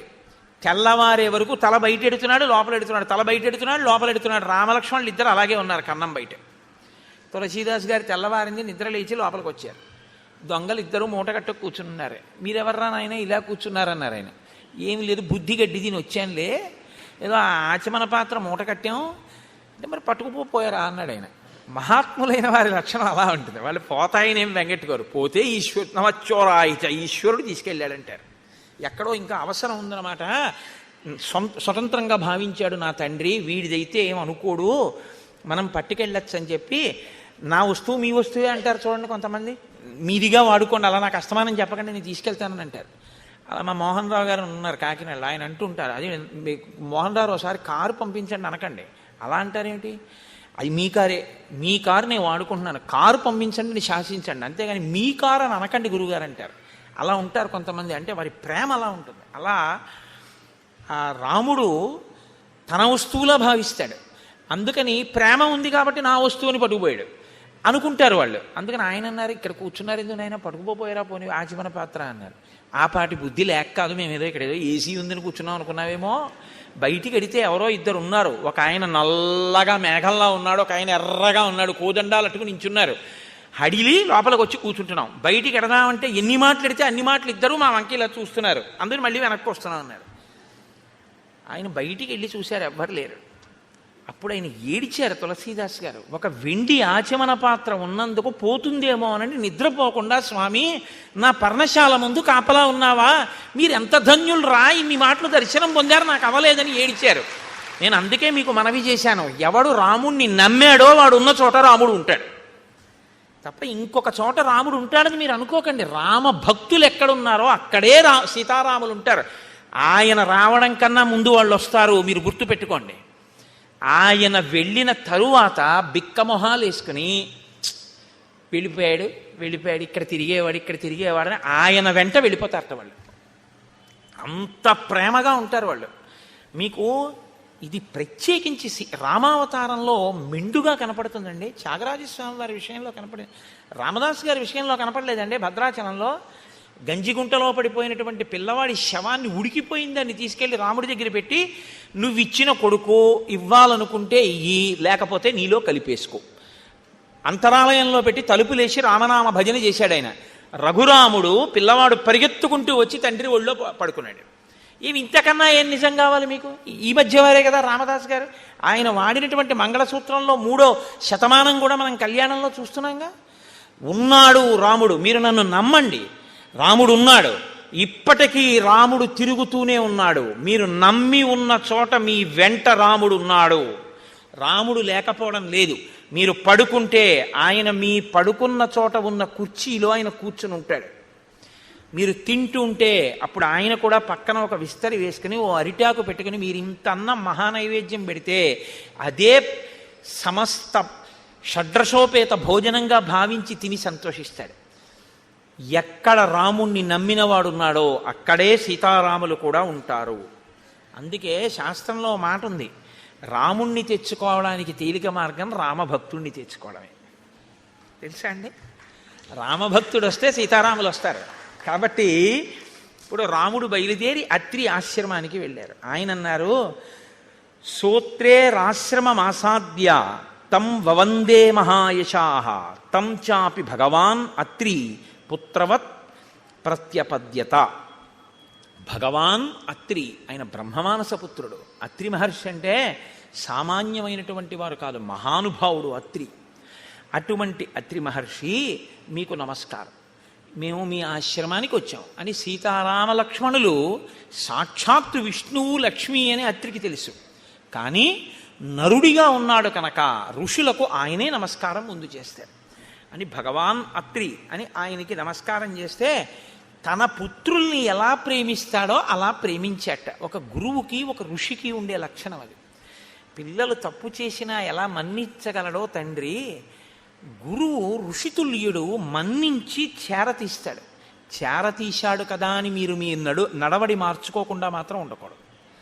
కాబట్టి ఇప్పుడు అత్రి మహర్షి అనసూయమ్మని చూపించి ఆ సీతారామ లక్ష్మణులతో చెప్తున్నారు. ఇది మహోత్కృష్టమైన ఘట్టం అండి. నాకు శ్రీరామాయణంలో అత్యంత ప్రీతిపాత్రమైనటువంటి ఘట్టాల్లో నాకు ఇదొకటి.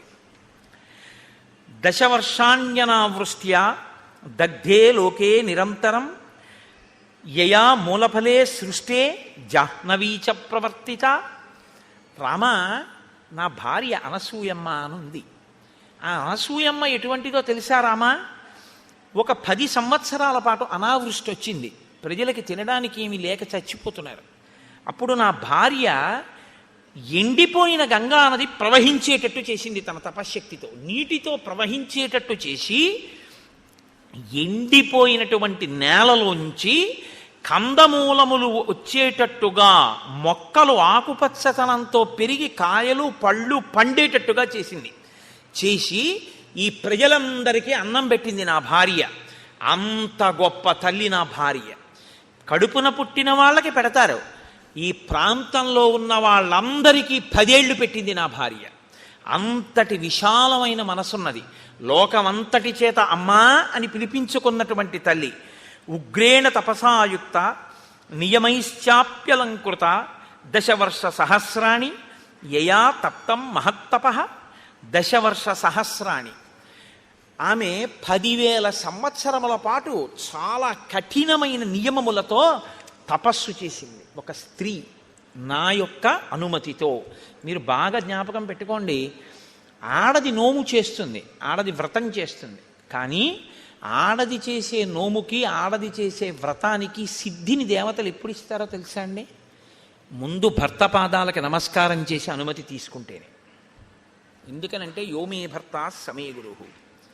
అది వదిలేసి ఆయనకి ఏం తెలియదండి, ఆయన వెర్రాడండి, ఆయన పిచ్చాడండి, ఆయన ఏం చేసుకోరండి, నేనే చేస్తుంటానండి, మా ఇంట్లో అన్న వాళ్ళ పూజలు ఈశ్వరుడు ఆదరించడు.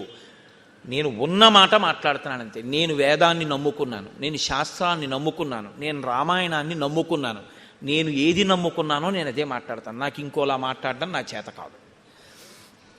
కాబట్టి అత్రి అంటున్నారు, అనసూయా వ్రతై స్నాత ప్రత్యూహాశ్చ నివర్తితా దేవకార్య నిమిత్తంచ యయా సంతరమాణయ దశరాత్రం కృతా రాత్రి సేయం మాతేవతే నఘ తామిమాం సర్వభూతానాం నమస్కార్యాం యశస్వినీం అభిగచ్చతు వైదేహి వృద్ధామక్రోధనాం సదా అనసూయేతి యా లోకే కర్మభిఖ్యాతిమాగత. ఆయన అంటున్నారు, ఈ అనసూయ ఎంత గొప్పదో తెలుసా రామా? ఈమె దేవతల కొరకు 10 రాత్రుల్ని ఒక రాత్రిగా మార్చింది. సుమతి అని ఆవిడ కూడా చాలా పతివ్రతే. కానీ నేను మీతో మొన్న మనవి చేశాను, 2 రకాలుగా అనుష్ఠానం ఉంటుంది. భర్త ఏం చెప్తే చేసేవాళ్ళు కొందరు, భర్తతో పాటు శాస్త్రం బాగా తెలిసి ధర్మాధర్మములు ఆయనతో మాట్లాడుతూ కలిసి ఆయన్ని దిద్దుతూ తనని దిద్దుకుంటూ అనుగమించేవారు కొందరు. సీతారాములు 2వ కోవలోకి వస్తారు, సుమతి 1టి కోవలోకి వస్తుంది. ఆవిడ భర్త ఏం చెప్తే అది. భర్త ఒకరోజు ఒక దారుణమైన కోరిక కోరాడు. అది పెద్ద నేను విశేషంగా దాని గురించి ప్రస్తావన చేయక్కర్లేదు, మీ అందరికీ తెలుసు. ఆవిడ బుట్టలో పెట్టుకుని రాత్రి వేళ తీసుకెడుతోంది ఆయన కోరుకున్నటువంటి వేశ్యామందిరానికి. అక్కడ మాండవ్య మహాముని అని ఒక మాండవ్య మునికి ఆయన పూర్వక జన్మలో చేసుకున్నటువంటి పాపం అనుభవానికి వచ్చి ఆయన్ని కొరత వేశారు. కొరత వేసి అంటే శూలారోహణం చేయిస్తారు. ఆయన శూలంలోకి దిగుతుండడంలో విశేషమైన బాధతో ఉన్నాడు. చీకట్లో ఈవిడ బుట్టలో తీసుకెళ్తూ ఉండడంలో ఈ బుట్టలో కూర్చున్నటువంటి కౌశికుడు అంటారు ఆయన యొక్క చెయ్యి, ఆయన యొక్క శరీరం ఆ మహర్షి యొక్క భుజానికి తగిలింది. చాలా బాధలో శూలం దిగుతోంది ఆయన శరీరంలోకి. అది ఒక శిక్ష వేసేవారు పూర్వం. శూలం మీద కూర్చోబెట్టి వదిలేస్తారు, అది అలా దిగుతూ ఉంటుంది తల వరకు, లోపల నుంచి దిగుతూ వస్తూ ఉంటుంది. ఎంత బాధ! అప్పుడు భుజానికి తగిలితే శరీరం కదిలితే ఇంకెంత బాధ! ఆయనకి కోపం వచ్చింది. నేను అసలే కొరత శిక్షతో బాధపడుతుంటే నన్ను ఇంకొంత బాధ పెట్టావు కాబట్టి నువ్వు సూర్యోదయానికి మరణిస్తావు అన్నాడు. వెంటనే సుమతంది, సూర్యోదయం అయితే నా భర్త పోతాడు కాబట్టి సూర్యుడు ఉదయించకుండుగాక. ఇప్పుడు ఒకరు తపస్సు చేత శపించాడు, ఇంకొకరు పాతివ్రత్యం చేత సూర్యోదయాన్ని ఆపేశాడు. ఇప్పుడు సూర్యోదయం అయిపోయింది. ఇప్పుడు ఆవిడికి ఎవరెళ్ళి చెప్పినా ఆవిడ ఏమనేదంటే, తెల్లవారితే నాకు వైధవ్యం వస్తుంది కాబట్టి నేను తెల్లవారనివ్వను. తెల్లవారడం అన్నది ఆగిపోతే, సూర్యాస్తమయాలు ఆగిపోతే లోకంలో ఒక విచిత్రమైన స్థితి వస్తుంది. ఇది మీరు గమనించాలి. రాత్రి పగలు ఉన్నాయి కాబట్టి మనకి సంతోషంగా గడిచిపోతుందండి. ఎప్పుడూ పగలే ఉందనుకోండి అసలు బతకలేం, ఎప్పుడూ రాత్రే ఉందనుకోండి అసలు బతకలేం. పగలు 12 గంటలు, రాత్రి 12 గంటలు ఉంటోంది కాబట్టి మనం సంతోషంగా జీవితాన్ని గడపగలుగుతున్నాం. ఇప్పుడు సూర్యాస్తమయాలు ఆగిపోతే దేవతలందరూ ఇప్పుడు ఎవరిని ప్రార్థించాలి అంటే, వెళ్ళి ఆ మహాతల్లి అనసూయమ్మని ప్రార్థన చేయండి అన్నారు. ఆ తల్లి అనసూయ, నీకేం పర్వాలేదు, సూర్యోదయం అవని నీ భర్త మరణిస్తాడు, నా తపశ్శక్తి చేత నేను మళ్ళీ బ్రతికిస్తానని సూర్యోదయం అయ్యేటట్టు చేసి ఆవిడ మళ్ళీ ఆమె భర్తని బ్రతికించి ఆవిడ 5వ తనాన్ని నిలబెట్టింది. అంత గొప్పది అటువంటి తల్లి ఈమె. తామిమాం సర్వభూతానాం నమస్కార్యాం యశస్వినీం, ఈమె సర్వభూతముల చేత కూడా నమస్కరింపబడడానికి యోగ్యురాలు. అందుకే ఎక్కడెక్కడ అనసూయాస్వరూపంగా సువాసిని పూజ చేస్తారో అక్కడక్కడ అది చూసిన వాళ్ళకి 5వ తనం నిలబడుతుంది. అది చూసిన వాళ్ళకి దేవతల యొక్క అనుగ్రహం కలుగుతుంది. మీకు సృష్టిలో అనసూయలా ప్రవర్తించినటువంటి వాళ్ళు, ఆ పాతివ్రత్యం అంత గొప్పది. ఎప్పుడూ మీరు గుర్తుపెట్టుకోండి, శాస్త్రం ఎలా మాట్లాడుతుందంటే పురుషుడిది తపస్సు గొప్ప, ఆడదానిది పాతివ్రత్యం గొప్ప. ఆడది పురుషుణ్ణి అనుగమించగలిగితే చాలు. అలా అనుగమించగలిగితే ఆమెకు అంత తపశ్శక్తి వస్తుందంతే. ఆవిడ అటువంటి స్థితిని చేరుకుంటుంది. ఆర్షధర్మం అంతే మాట్లాడుతుంది. కాబట్టి ఇప్పుడు అనుగమించింది నన్ను, అలా అంత స్థితిని పొందింది. ఇటువంటి తల్లి సర్వభూతముల చేత నమస్కరింపబడడానికి యోగ్యురాలైంది, మనుష్యులు కాదు. సమస్త భూతములు అనసూయకి నమస్కారం చేస్తాయి ఈ ఆశ్రమంలో. అటువంటి తల్లి వృద్ధాం అక్రోధనాం సదా, చాలా వృద్ధురాలైపోయింది. అక్రోధనాం, ఆమెకి క్రోధం ఉండదు, ఆమెకి కోపం ఉండదు. కోపం ఎందుకు ఉండదండి? కోపం ఉండకపోవడం ఏంటి? కోపం ఉండకపోవడం అంటే కోపం ఎక్కడి నుంచో రాదు కదండి. కాకినాడ నుంచి నేను వచ్చినట్టు కోపం ఎక్కడి నుంచన్నా వస్తుందేంటి? కోపం ఎక్కడి నుంచి రాదు. కామక్రోధశ్చ లోభశ్చ దేహే తిష్టంతి తస్కరాహ జ్ఞానరత్నాపహారాయ తస్మాత్ జాగ్రత్త జాగ్రత్త అంటారు శంకరాచార్యుల వారు. కోపం అన్నది ఇక్కడి నుంచే వస్తుంది. ఇక్కడి నుంచి పైకి లేవడానికి అవకాశం కోసం ఎదురు చూస్తుంటుంది. అవకాశం చిక్కిందనుకోండి పైకి వస్తుంది అంతే. ఒక్కసారి వచ్చేటప్పటికి మీ రూపం మారిపోతుంది. మీ స్థితిని మీరు అప్పటి వరకు ఎలా ఉంటారో దాన్ని చంపేసి మీలోంచి ఒక కొత్త వ్యక్తిని పుట్టించగలదు క్రోధం. ఇది పుట్టదు అంటే రెండు కారణములకు పుట్టదు. ఒకటేమిటో తెలుసా అండి? మీకన్నా అధికుల్ని చూసి మీరు నమస్కరించినటువంటి లక్షణానికి. క్రోధం ఎందుకు ఇంకా? ఆయన మనకన్నా అధికుడు కాబట్టి ఆయన చెప్పిన మాట మనం విందాం. కోపం ఎందుకు ఇంకా? మనకన్నా తక్కువ వాడు, ఆయన వృద్ధిలోకి రావాలని కోరుకుందాం కాబట్టి తెలియదు కదా పాపం, దోషం చేస్తుంటాడు. ఇంత క్రోధం ఏమిటండి? ఇది ఆవిడ మాతృహృదయం కాబట్టి ఆవిడికి అసలు క్రోధం అన్నది రాదయ్యా. ఎప్పుడు ఆవిడ వృద్ధురాలైపోయింది. ఎంత తపస్సు చేసిన పండు ఆవిడ, అంతటి గొప్ప తల్లి. అనసూయాతియాలోకే కర్మభిఖ్యాతిమాగత. ఆమెకి ఎన్నడూ కోపము ఎరుగని తల్లి కాబట్టి, ఎప్పుడూ శాంతమూర్తి కాబట్టి, పెద్ద ముత్తైదువ కాబట్టి ఆమెకి అనసూయ అని పేరు వచ్చింది. ఆమె కద్దమ ప్రజాపతి దేవహూతిల యొక్క కుమార్తె. ఆమెని ఒకానొకప్పుడు త్రిమూర్తులు వెళ్ళిపోతున్నారు అత్రి మహర్షి ఆశ్రమం నుంచి తమ దివ్య విమానాల్లో. వెళ్ళిపోతుంటే విమానాలు ఆగిపోయాయి. ఆగిపోతే వాళ్ళు ఎందుకు వెళ్ళటం లేదు విమానం అని అడిగారు. కింద అత్రి మహర్షి ఆశ్రమం ఉంది, అనసూయం ఉంది. వారు ఉన్న చోట పైన మీరైనా సరే, మీరు త్రిమూర్తులైనా సరే మీ విమానాలు ఎగరవన్నారు. అంటే త్రిమూర్తులకి ఆవిడ యొక్క కీర్తిని మరింత ప్రకాశింప చెయ్యాలనిపించింది. మీరు ఎప్పుడు గుర్తుపెట్టుకోండి. అంతేకాని అర్థం బద్దం లేకుండా ఉత్తినే ఆవిడ్ని పరిశీలనం చేయడం కోసం రావడం అలాంటి పిచ్చ పనులు చేయరు త్రిమూర్తులు. మీరు జాగ్రత్తగా గమనించాలి శాస్త్రాన్ని. ఇంత గొప్ప తల్లి అంటే ఈవిడ ఖ్యాతి లోకానికి తెలియాలి. ఆవిడ ఖ్యాతి ఆవిడ లోకానికి చెప్పుకునే ప్రయత్నం చేయదు. ఆవిడకి అలాంటి పనులే ఉండవు. ఆవిడ తపస్సు ఆవిడదంతే. కానీ ఆవిడ గొప్పతనం లోకానికి తెలియాలి. లోకానికి చెప్పడం ఎందుకు? ఆవిడికి కీర్తి తెస్తే వీళ్ళకి ఏమిటి వస్తుంది? ఆదర్శంగా తీసుకుని మిగిలిన వాళ్ళు బతుకుతారు. అందుకు చెప్పాలి దేవతలు. కాబట్టి ఇప్పుడు త్రిమూర్తులు బ్రాహ్మణ రూపాల్లో భోజనానికి వెళ్ళారు. అత్రికి ధర్మం ఉంది, అతిథి దేవోభవ. అందుకని ఆయన వాళ్ళని నిమంత్రణం చేశాడు, వచ్చి కూర్చుని భోజనం చేయొచ్చు. వాళ్ళు అన్నారు తీరా భోజనానికి కూర్చున్నాక, మేము ఒక వ్రతంలో ఉన్నాం. ఆ వ్రతంలో మాకు నియమం ఏమిటంటే, యజమాని భార్య మాకు వడ్డన చేసేటప్పుడు యజమాని వడ్డన చేస్తాడు, పరిశేచనాన్ని యజమాని వేస్తాడు. అది పెద్దలు వస్తే భోజనం పెట్టేటటువంటి తీరు. అందుకే పెద్దలు వస్తే భోజనం పెడుతున్నాం అందరూ. అదేం గుర్రం కాదు, గాడిది కాదు అన్నం పెట్టడానికి. నువ్వు దేవతార్చనకి పిలుస్తారు. ఆయన యజ్ఞం చేయడంతో సమానం అది. అంటే పరిశేచనానికి వేస్తారు జలాన్ని చేతిలో 5 మాటలు మీరు వేస్తారు. ఆయన స్వాహాకారంతో తీసుకుంటాడు 5 మాటలు. కాబట్టి ఇది శాస్త్ర మర్యాద కనుక ఆ ముగ్గురిని పిలిచి భార్యని వడ్డించమన్నాడు. భార్య వడ్డించకుండా ఇంట్లో పనిపిల్ల వడ్డించకూడదు. అది నీ పొగరుకి లక్షణం. నీ భార్య ఉన్నదందుకు పెద్దలు వస్తే వడ్డించడానికి. అంతేకాని తను ఎక్కడో కూర్చుని ఇంట్లో పనిపిల్ల వడ్డించడం మర్యాదకి భంగపాటది. ఎక్కడ ఎందుకున్నారో, ఎవరు ఏ ఆశ్రమంలో ఎందుకున్నారో అది తెలుసుకుని ప్రవర్తించాలి. అందుకే స్నాతకం చేసి గురువుగారు చెప్తాడు, ఎందుకున్నావో తెలుసా ఇప్పుడు గృహస్థాశ్రమంలో గడుతున్నది, నేర్చుకో, అతిథి దేవో భవ అని చెప్తాడు. కనుక ఇప్పుడు అనసూయమ్మ వడ్డించాలి. వాళ్ళన్నారు మా వ్రతం ఏమిటంటే, ఇవాళ మేము భోజనం చేసేటప్పుడు ఆ యజమాని భార్య మాకు నగ్నయ్యి వడ్డించాలి. అంటే ఒంటి మీద వస్త్రం లేకుండా వడ్డించాలి. ఇప్పుడు ఇది ఆమెకి చెందిన విషయం. ఆవిడ అలా వడ్డిస్తుందా వడ్డించదా? అత్రి ఏమనలేదు. అదేం మీ అసాధ్యం కూడా, అదేమి వ్రతం రా మీకు అని ఆయన అనలేదు. ఇది ఎక్కడుంది ఈ వ్రతం అనలేదు.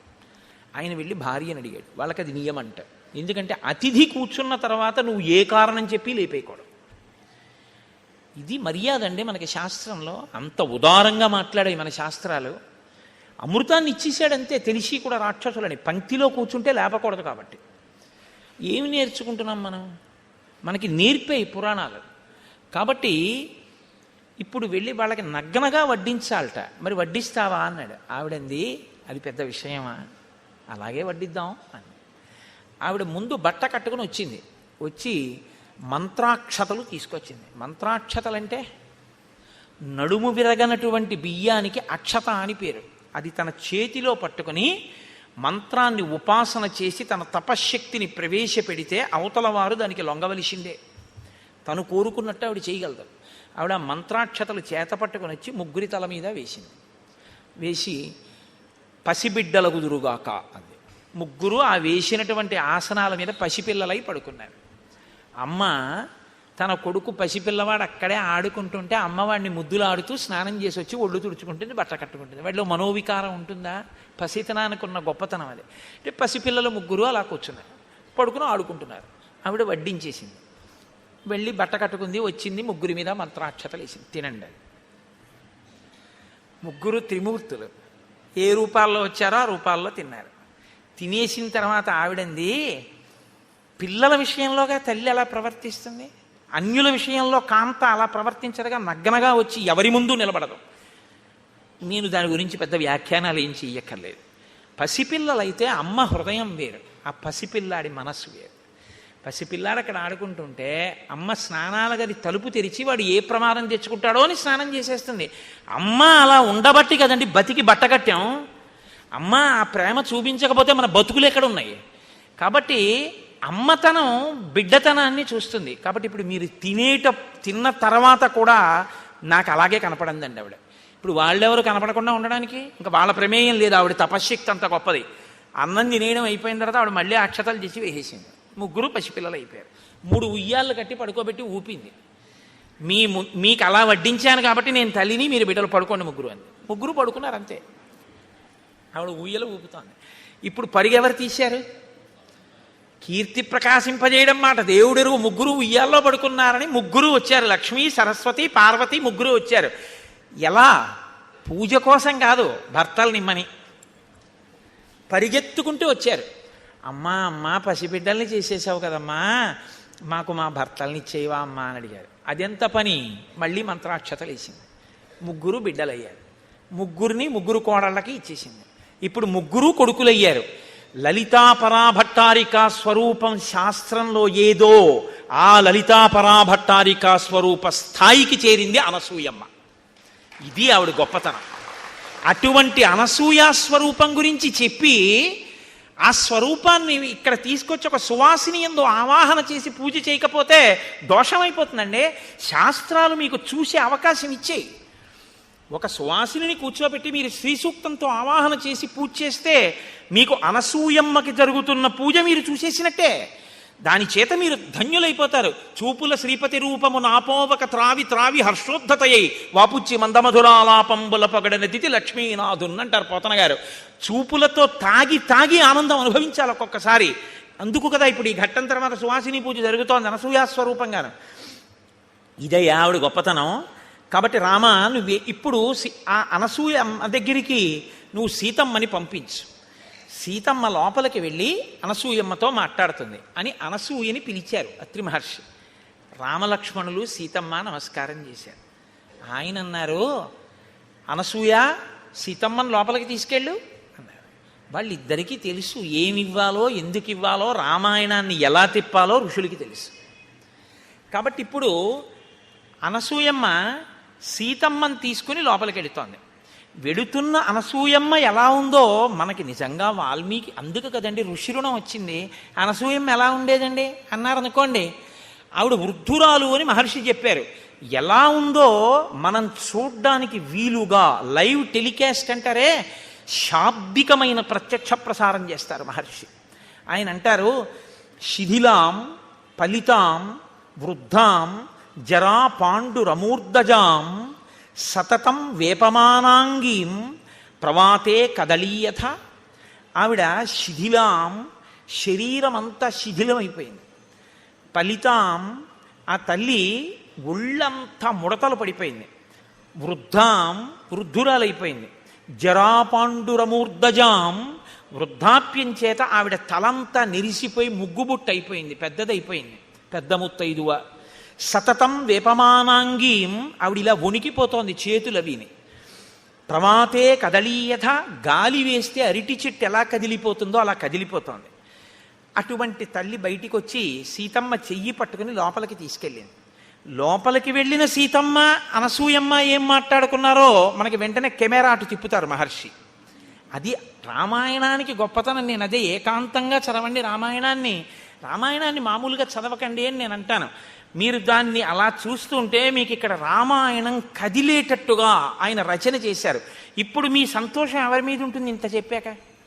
సీతమ్మ అనసూయమ్మ ఏం మాట్లాడుకుంటున్నారో లోపల ఉంటుంది. బయట అత్రి రామలక్ష్మణులు ఏం మాట్లాడుకుంటున్నారో అని మీకు ఉండదు. వెంటనే కెమెరా అటు తిప్పుతారు మహర్షి. కెమెరా అటు తిప్పుతారంటే నా ఉద్దేశం ఆయన యొక్క ఘంటం అటు తిరుగుతుంది. మీరు ఆ శ్లోకంలో ఆ శబ్దంలో దర్శనం చేయొచ్చు. అభివాద్యత వైదేహి తాపసీం తామనందితాం బద్ధాంజలి పుటా హృష్ట పర్యపృచ్ఛదనామయం. లోపలికి వెళ్ళినటువంటి సీతమ్మ అంజలి ఘటించింది. ఇలా అంజలి ఘటించి 2 చేతులతో శిరస్సు ఉంచి నమస్కరించి ఆ తల్లిని తాపసీం అనిందితాం, అనిందత అంటే స్వచ్ఛమైన చరిత్ర కలిగిన అనసూయకి నమస్కారం చేసింది.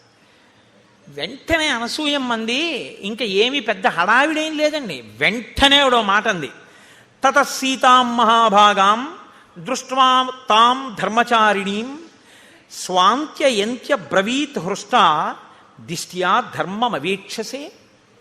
చాలా సంతోషించినటువంటి మనస్సుతో అనసూయమ్మ ఇలా చూసిందట సీతమ్మ వంక. దేనికి సంతోషం? నమస్కారం చేసిందనే కాదుట. మహర్షి ఎందుకు అనసూయమ్మ సంతోషించిందో చెప్తున్నారు. దిష్ట్యా ధర్మమవీక్షసే, ధర్మాన్ని పట్టుకున్నావు కనుక. అమ్మా నువ్వు ధర్మాన్ని పట్టుకున్నావమ్మా సీతమ్మ, నాకు ఇది సంతోషం వేస్తోందమ్మా అంది. ఏమిటి సీతమ్మ పట్టుకున్న ధర్మం? వెంటనే చెప్తోంది ఆవిడ. త్యక్త్వా జ్ఞాతి జనం సీతే మానమృద్ధించ భామిని అవరుద్ధం వనే రామం దిష్ట్యాత్వం అనుగచ్చసి. నువ్వు జ్ఞాతి జనాన్ని విడిచిపెట్టావు. మీ మామగారు 2 వరాలిచ్చి కైకమ్మకి రాముణ్ణి అరణ్యవాసానికి వెళ్ళమని చెప్పగానే నా భర్తకి ఇంత కష్టపెట్టినటువంటి ఈ మామగారింట్లో నేనుండి ఈయనకి సేవలు ఎందుకు చెయ్యాలి? మీరు 14 ఏళ్ళు అరణ్యవాసానికి వెళ్ళి వచ్చి మీరు పట్టం కట్టుకున్న తర్వాత నేను వస్తాను, అప్పటి వరకు నేను పుట్టింట్లో ఉంటానని జనక మహారాజు గారి యొక్క కూతురు అయోనిజ అయినటువంటి సీతమ్మ అనుకుంటే అలా పుట్టింటికి వెళ్ళొచ్చు. లేదా నేను అరణ్యవాసానికి ఎక్కడ వస్తానండి, ఇక్కడ ఉంటానులేండి అని రాముడే అన్నాడు కనుక ఉండమని అక్కడ ఉండొచ్చు. జ్ఞాతి జనాన్ని విడిచిపెట్టి అక్కడ ఉండక ఇక్కడ ఉండక మానమృద్ధించ భామిని ఐశ్వర్యాన్నంతటినీ కూడా విడిచిపెట్టేసి అహంకారాన్ని విడిచిపెట్టేసి రాముడి కన్నా ఒక విషయంలో సీతమ్మది ఒక మార్క్ ఎక్కువ, ఆవిడ అయోనిజ అయినా కూడా అవరుద్ధం వనే రామం, రాముడి వెనకాతల అడవికి వచ్చేసావు. దిష్ట్యాత్వం అనుగచ్చసి, రాముణ్ణి పట్టుకున్నావు, ధర్మాన్ని పట్టుకున్నావు, భర్తని అనుగమించావు. భర్త వెంట ఉండాలి ఆడది. భర్త వెనక ఉండడం, భర్తని అనుగమించడం కన్నా పూజ ఇంకొకటి లేదు. ఎన్ని పూజలు చేసి ఇది వదిలినా అది 0, అన్నీ వదిలి ఇది ఉంటే పూర్ణం అన్న ధర్మాన్ని పట్టుకున్నావు సీత. అందుకు నేను సంతోషిస్తున్నాను. సీతమ్మ, నేను నీతో ఒక మాట చెప్పనా? నగరస్థో వనస్థోవా పాపోవా యదివా శుభ యాసాం స్త్రీణాం ప్రియో భర్త తాసాం లోకా మహోదయా. భర్త నగరంలో ఉండని అరణ్యంలో ఉండని, పాపిష్టివాడు కానీ పుణ్యాత్ముడు కానీ, ఆడది భర్తని ఉపాసన చేస్తే చాలు, భర్తని అనుగమిస్తే చాలు, ఆమె సమస్తమైనటువంటి శ్రేయస్సుని పొందుతుంది. భర్త ఎటువంటి వాడన్న దాన్ని బట్టి అనుగమించడం గొప్పతనం కాదు, భర్తని అనుగమించడం గొప్పతనం. కాబట్టి నువ్వు అలా అనుగమించావు, ఆయన అరణ్యానికి వచ్చిన అనుగమించావు. దీనికి నేను చాలా సంతోషిస్తున్నాను. సీత, నీతో నేను ఒక మాట చెప్తాను, బాగా విను. భర్త అన్న మాటకి ఒక గొప్ప నిర్వచనం చెప్పింది అనసూయమ్మ రామాయణంలో. నాతో విశిష్టం పశ్యామి బాంధవం విమృశంత్యహం సర్వత్ర యోగ్యం వైదేహి తపః కృతమివావ్యయం. ఒక వ్యక్తి గొప్ప తపస్సు చేశాడు. ఇప్పుడు ఆయన గొప్ప తపోనిష్టాగరిష్ఠుడైనటువంటి వాడు అలా వెళ్ళిపోతున్నాడు. ఆయనకి ఆకలేసింది, అది ఎడారి, ఏమీ దొరకలేదు. ఇప్పుడు ఆయనకి ఏమీ దొరకలేదు కాబట్టి ఆయనకి ఏమైనా బాధ ఉంటుందా?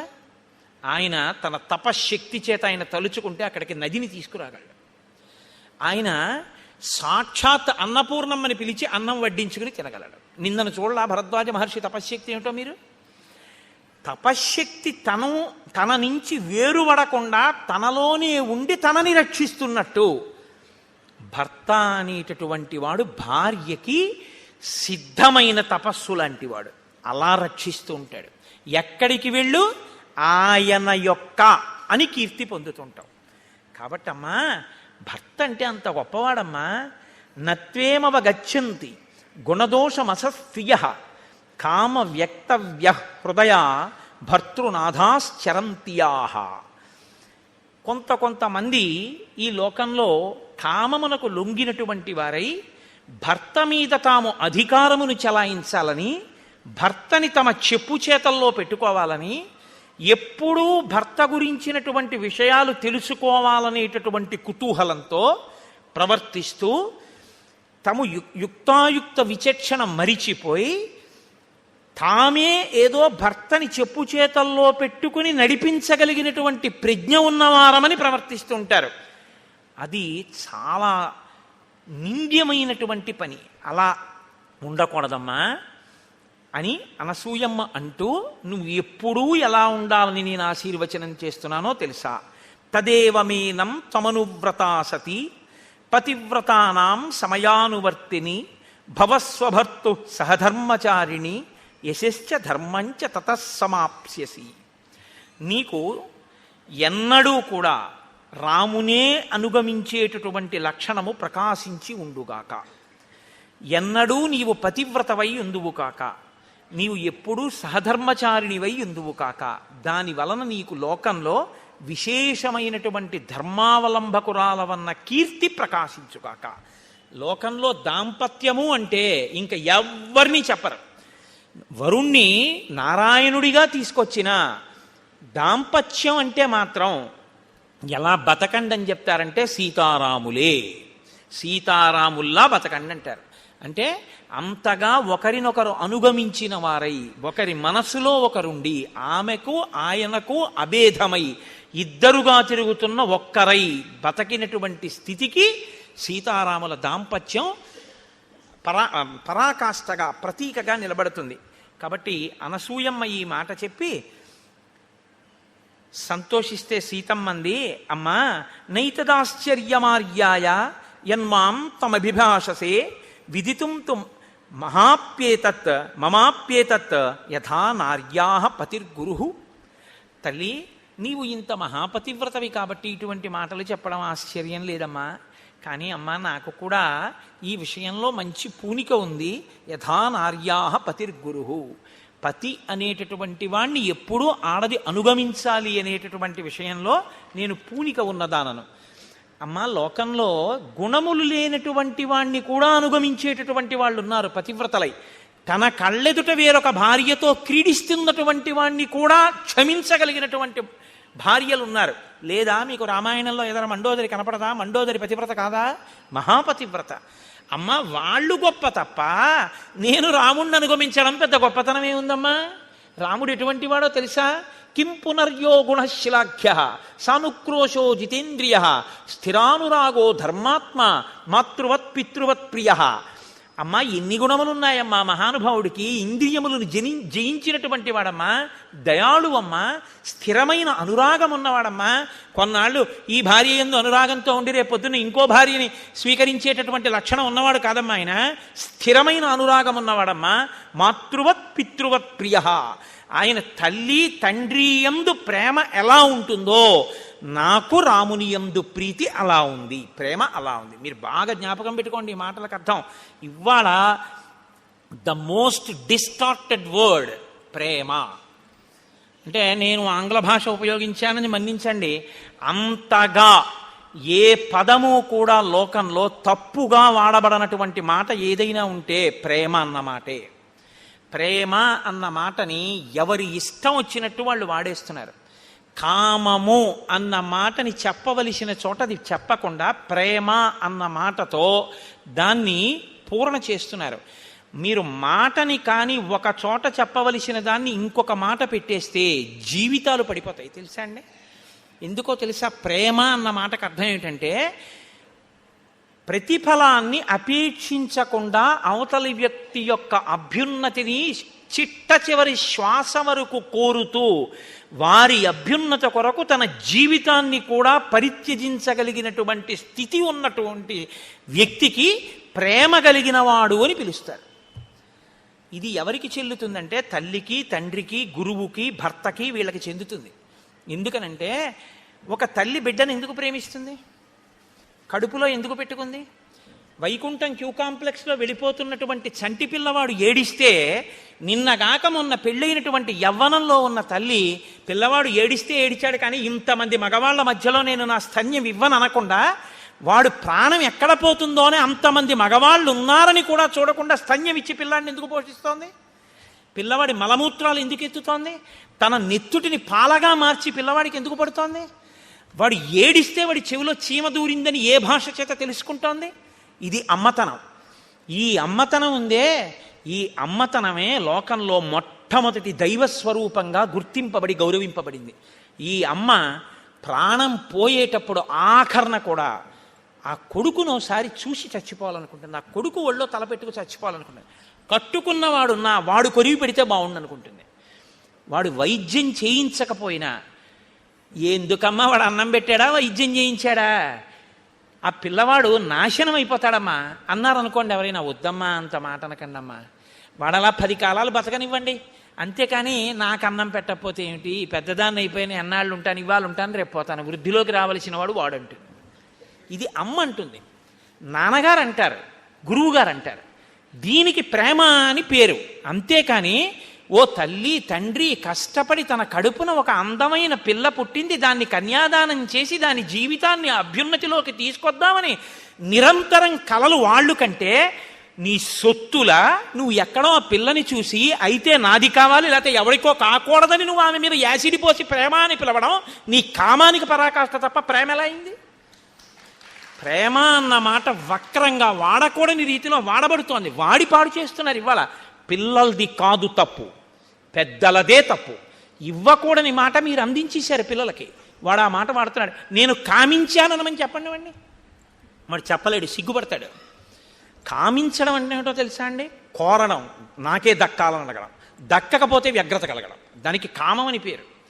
అందుకే కామం పక్కన చెల్లెలు క్రోధం ఉంటుంది. ఎప్పుడు తీరితే తృప్తి, తీరకపోతే కోపం, రెండు ఉంటాయి.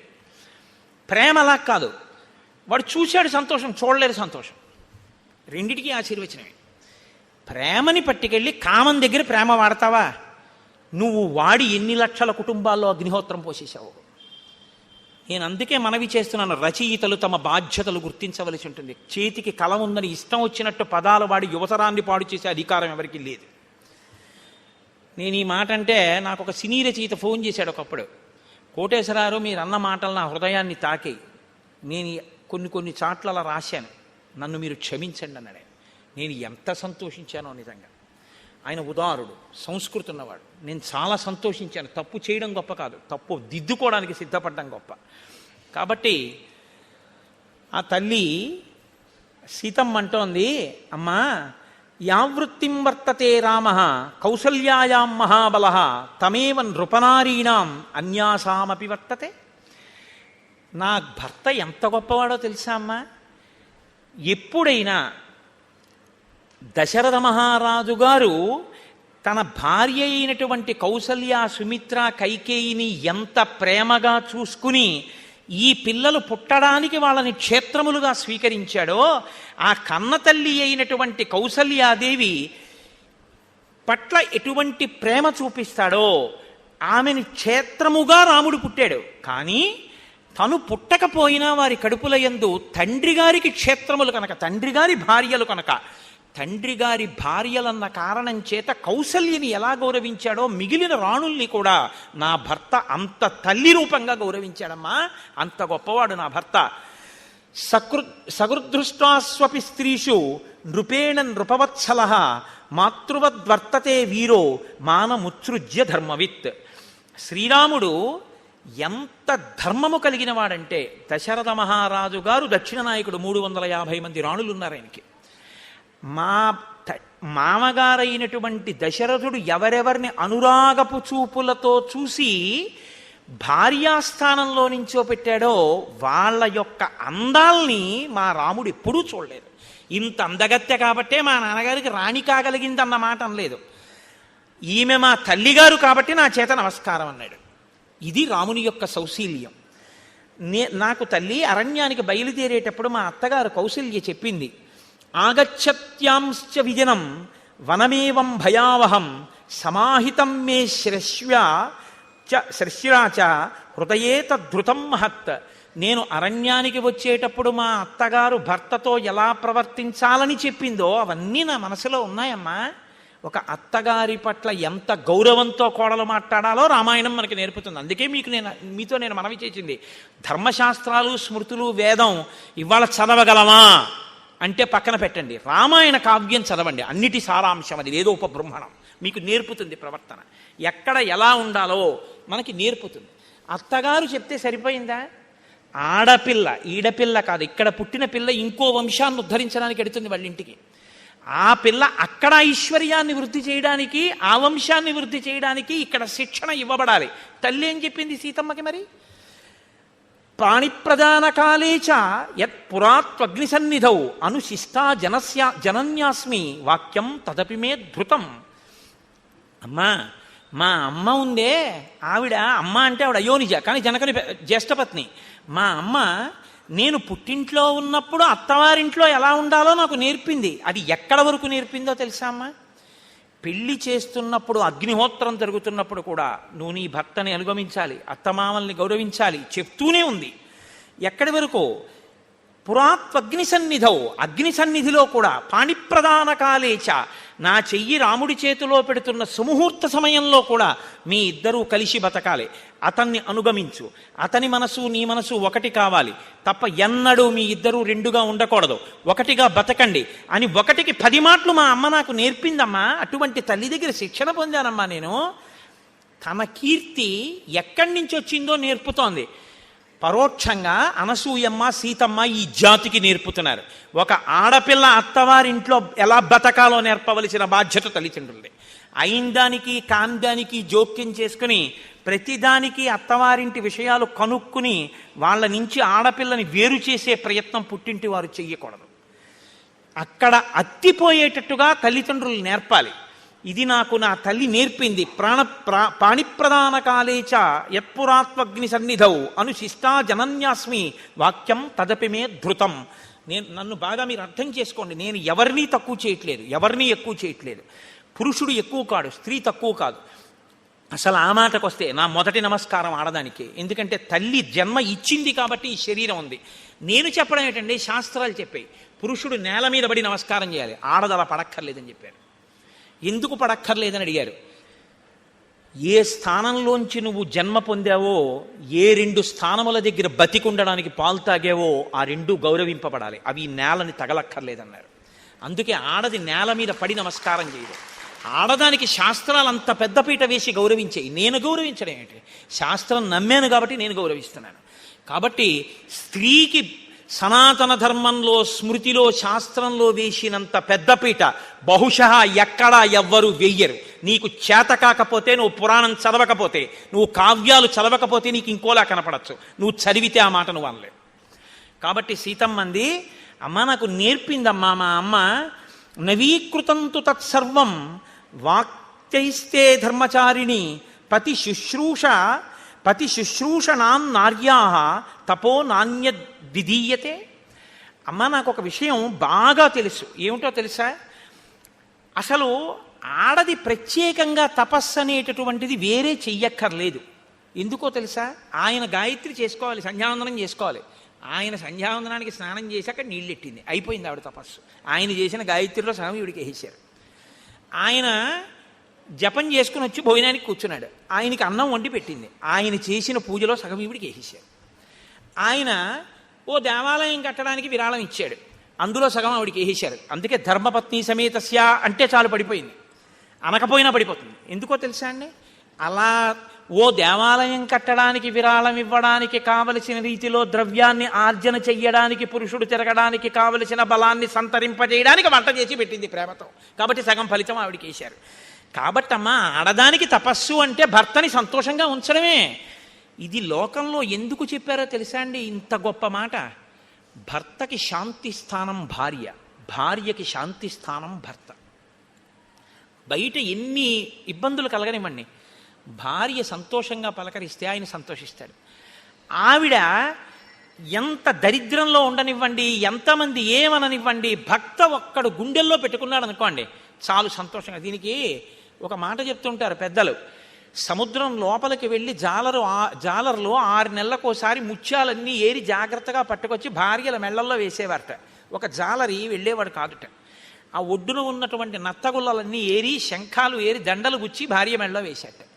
ఇన్ని నగలు వేసినటువంటి వాళ్ళకన్నా నత్తగుల్లలును శంఖాలు వేసుకున్నటువంటి ఈవిడలో ఎక్కువ తేజస్సు ఉండేదిట. ఎందుకని అడిగారట. రోజు మా ఆయనకి నేను ఎదురుగుండా ఉండి కనపడి నా ముఖం చూస్తే ఆయన సంతోషిస్తారు, ఇంతకన్నా ఏం కావాలి? 6 నెలలు సముద్రంలోకి వెళ్ళి తెచ్చిన ముత్యాలు వేసుకుంటేనే తృప్తి, అందుకని ఈవిడ ముఖం ఎక్కువ శోభించిందన్నారు. ఆవిడికి ఈయనకి ఆవిడ శాంతి స్థానాలు. ఆ శాంతి పాడు కాకుండా చూడాలి. కొత్తదనం శాంతి పాడవడానికి కారణం. ఎంతో కలిసి ఉంటాయి కుటుంబాలు.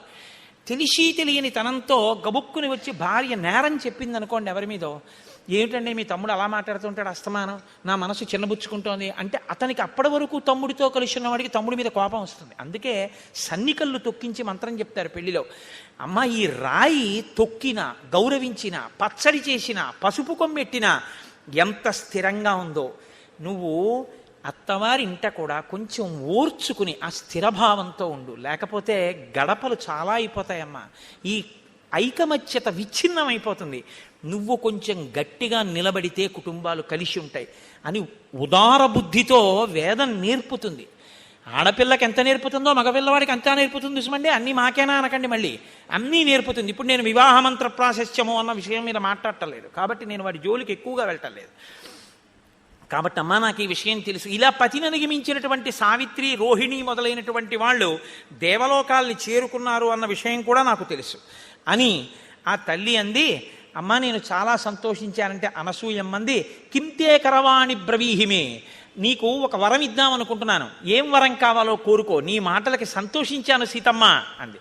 అంటే ఆవిడంది, కృతమిత్యబ్రవీత్ సీత తపోబల సమన్వితాం. అమ్మా, నాకు ఇంకా వేరే కోరికలు ఏంటమ్మా, నాకు ఇంకా వేరే కోరికలు ఏమక్కర్లేదు, నువ్వు ఇంత మంచి మాటలు చెప్పావే అవే నాకు కోరిక. ఈ మంచి మాటలు వినాలని కోరుకోవాలి. కాబట్టి అమ్మా, ఇంత మంచి మాటలు చెప్పావు, ఇంకింతకన్నా వరం ఏమిటమ్మా, నాకేం అక్కర్లేదు అంటే ఆవిడంది, కాదు కాదు, నేను ఏదో ఒకటి చేస్తే తప్ప నాకు తృప్తి లేదు. ఇదం దివ్యం వరం మాల్యం వస్త్రమాభరణాని చ అంగరాగంచ వైదేహీ మహార్షం చానులేపనం మయా దత్తమిదం సీతే తవ గాత్రాణి శోభయేత్ అనురూపమసంక్లిష్టం నిత్యమేవ భవిష్యతి అంగరాగేణ దివ్యేన లిప్తాంగీ జనకాత్మజే శోభయిష్యసి భర్తారం యథా శ్రీర్విష్ణుం అవ్యయం. ఎంత గొప్ప మాటలు వేసేస్తారండి మహర్షి నిజంగా. సీతమ్మ, నీకు నేను బట్టలు ఇస్తున్నాను, ఈ బట్టలు నలగవు. నీకు అంగరాగములు ఇస్తున్నాను, ఇవి ఎప్పుడు శోభ తరగవు. అంగరాగములంటే శరీరముల యొక్క అంగముల యొక్క కాంతిని ఉద్దీపనం చేసేవి. ఇప్పుడు ఒక నుదురు ఉందనుకోండి, ఆ నుదురుగా అందం కన్నా నుదుటి మధ్యలో భ్రూమధ్యమునందు బొట్టుంచుకోండి, అందం దిగుణీకృతం అవుతుంది.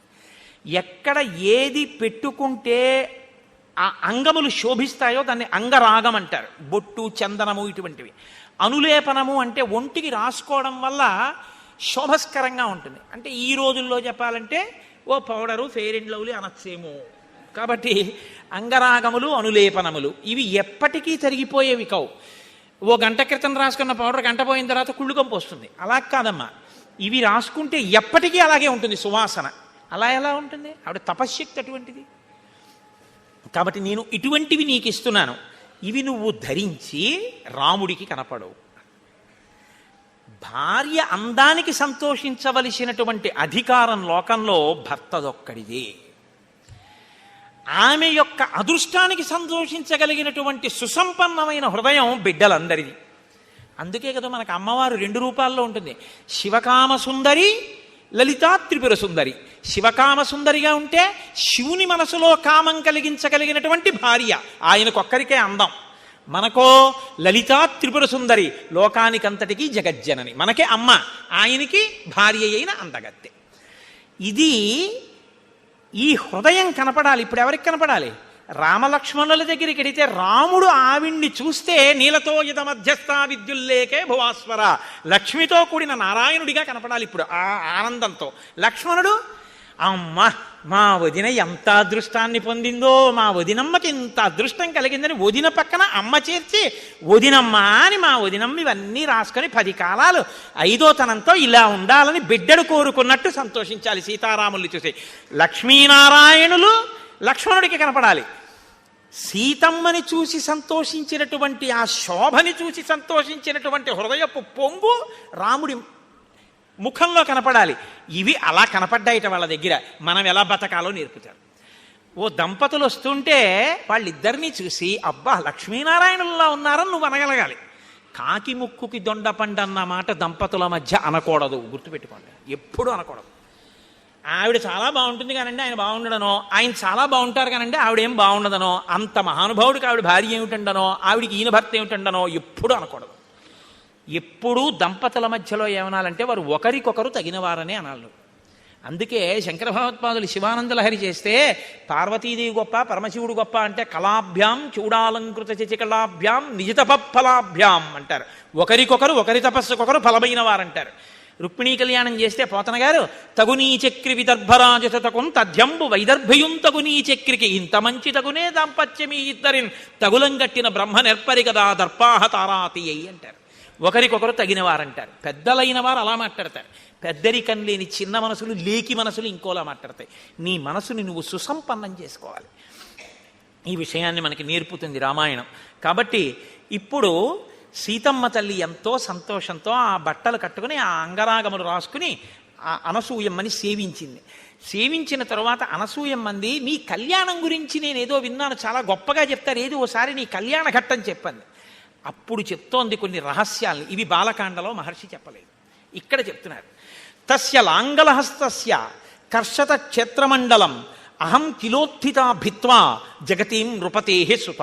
కొంతమంది ఏమంటారంటే ఏదో నాగటి చాలుకు దొరికింది, మందసంలో దొరికింది, పెట్టెలో దొరికింది అంటారు. సీతమ్మ అలా చెప్పలేదు. ఆవిడ ఏం చెప్పిందంటే మా తండ్రి గారు యజ్ఞం చేద్దామని భూమిని నాగలి చేత్తో పట్టుకుని దున్నుతూ విత్తనాల్ని చల్లుతున్నప్పుడు భూమి చీరుకున్న తర్వాత అందులోంచి నేను ఉద్ధిత పైకి ఇలా లేచాను అంది. ఆవిడ భూమిలోంచి పైకి లేచింది. సమాం దృష్ట్వా నరపతి ముష్టి విక్షేప తత్పర పాంసు కుంఠిత సర్వాంగీం జనకో విస్మితో భవత్. చేతిలో విత్తనాలు పట్టుకు చల్లుతున్న మా తండ్రి నాగటి చాలు ఆ గాడిలోంచి ఇలా పైకి లేచినటువంటి నా ఒళ్ళంతా మట్టితో ఉంటే గబగబా వచ్చి బిడ్డలు లేని జనకుడు నన్ను తీసుకుని ఒళ్ళో కూర్చోపెట్టుకున్నాడు. కూర్చోపెట్టుకుని మనసులో నన్ను కుమార్తెగా భావన చేశాడు.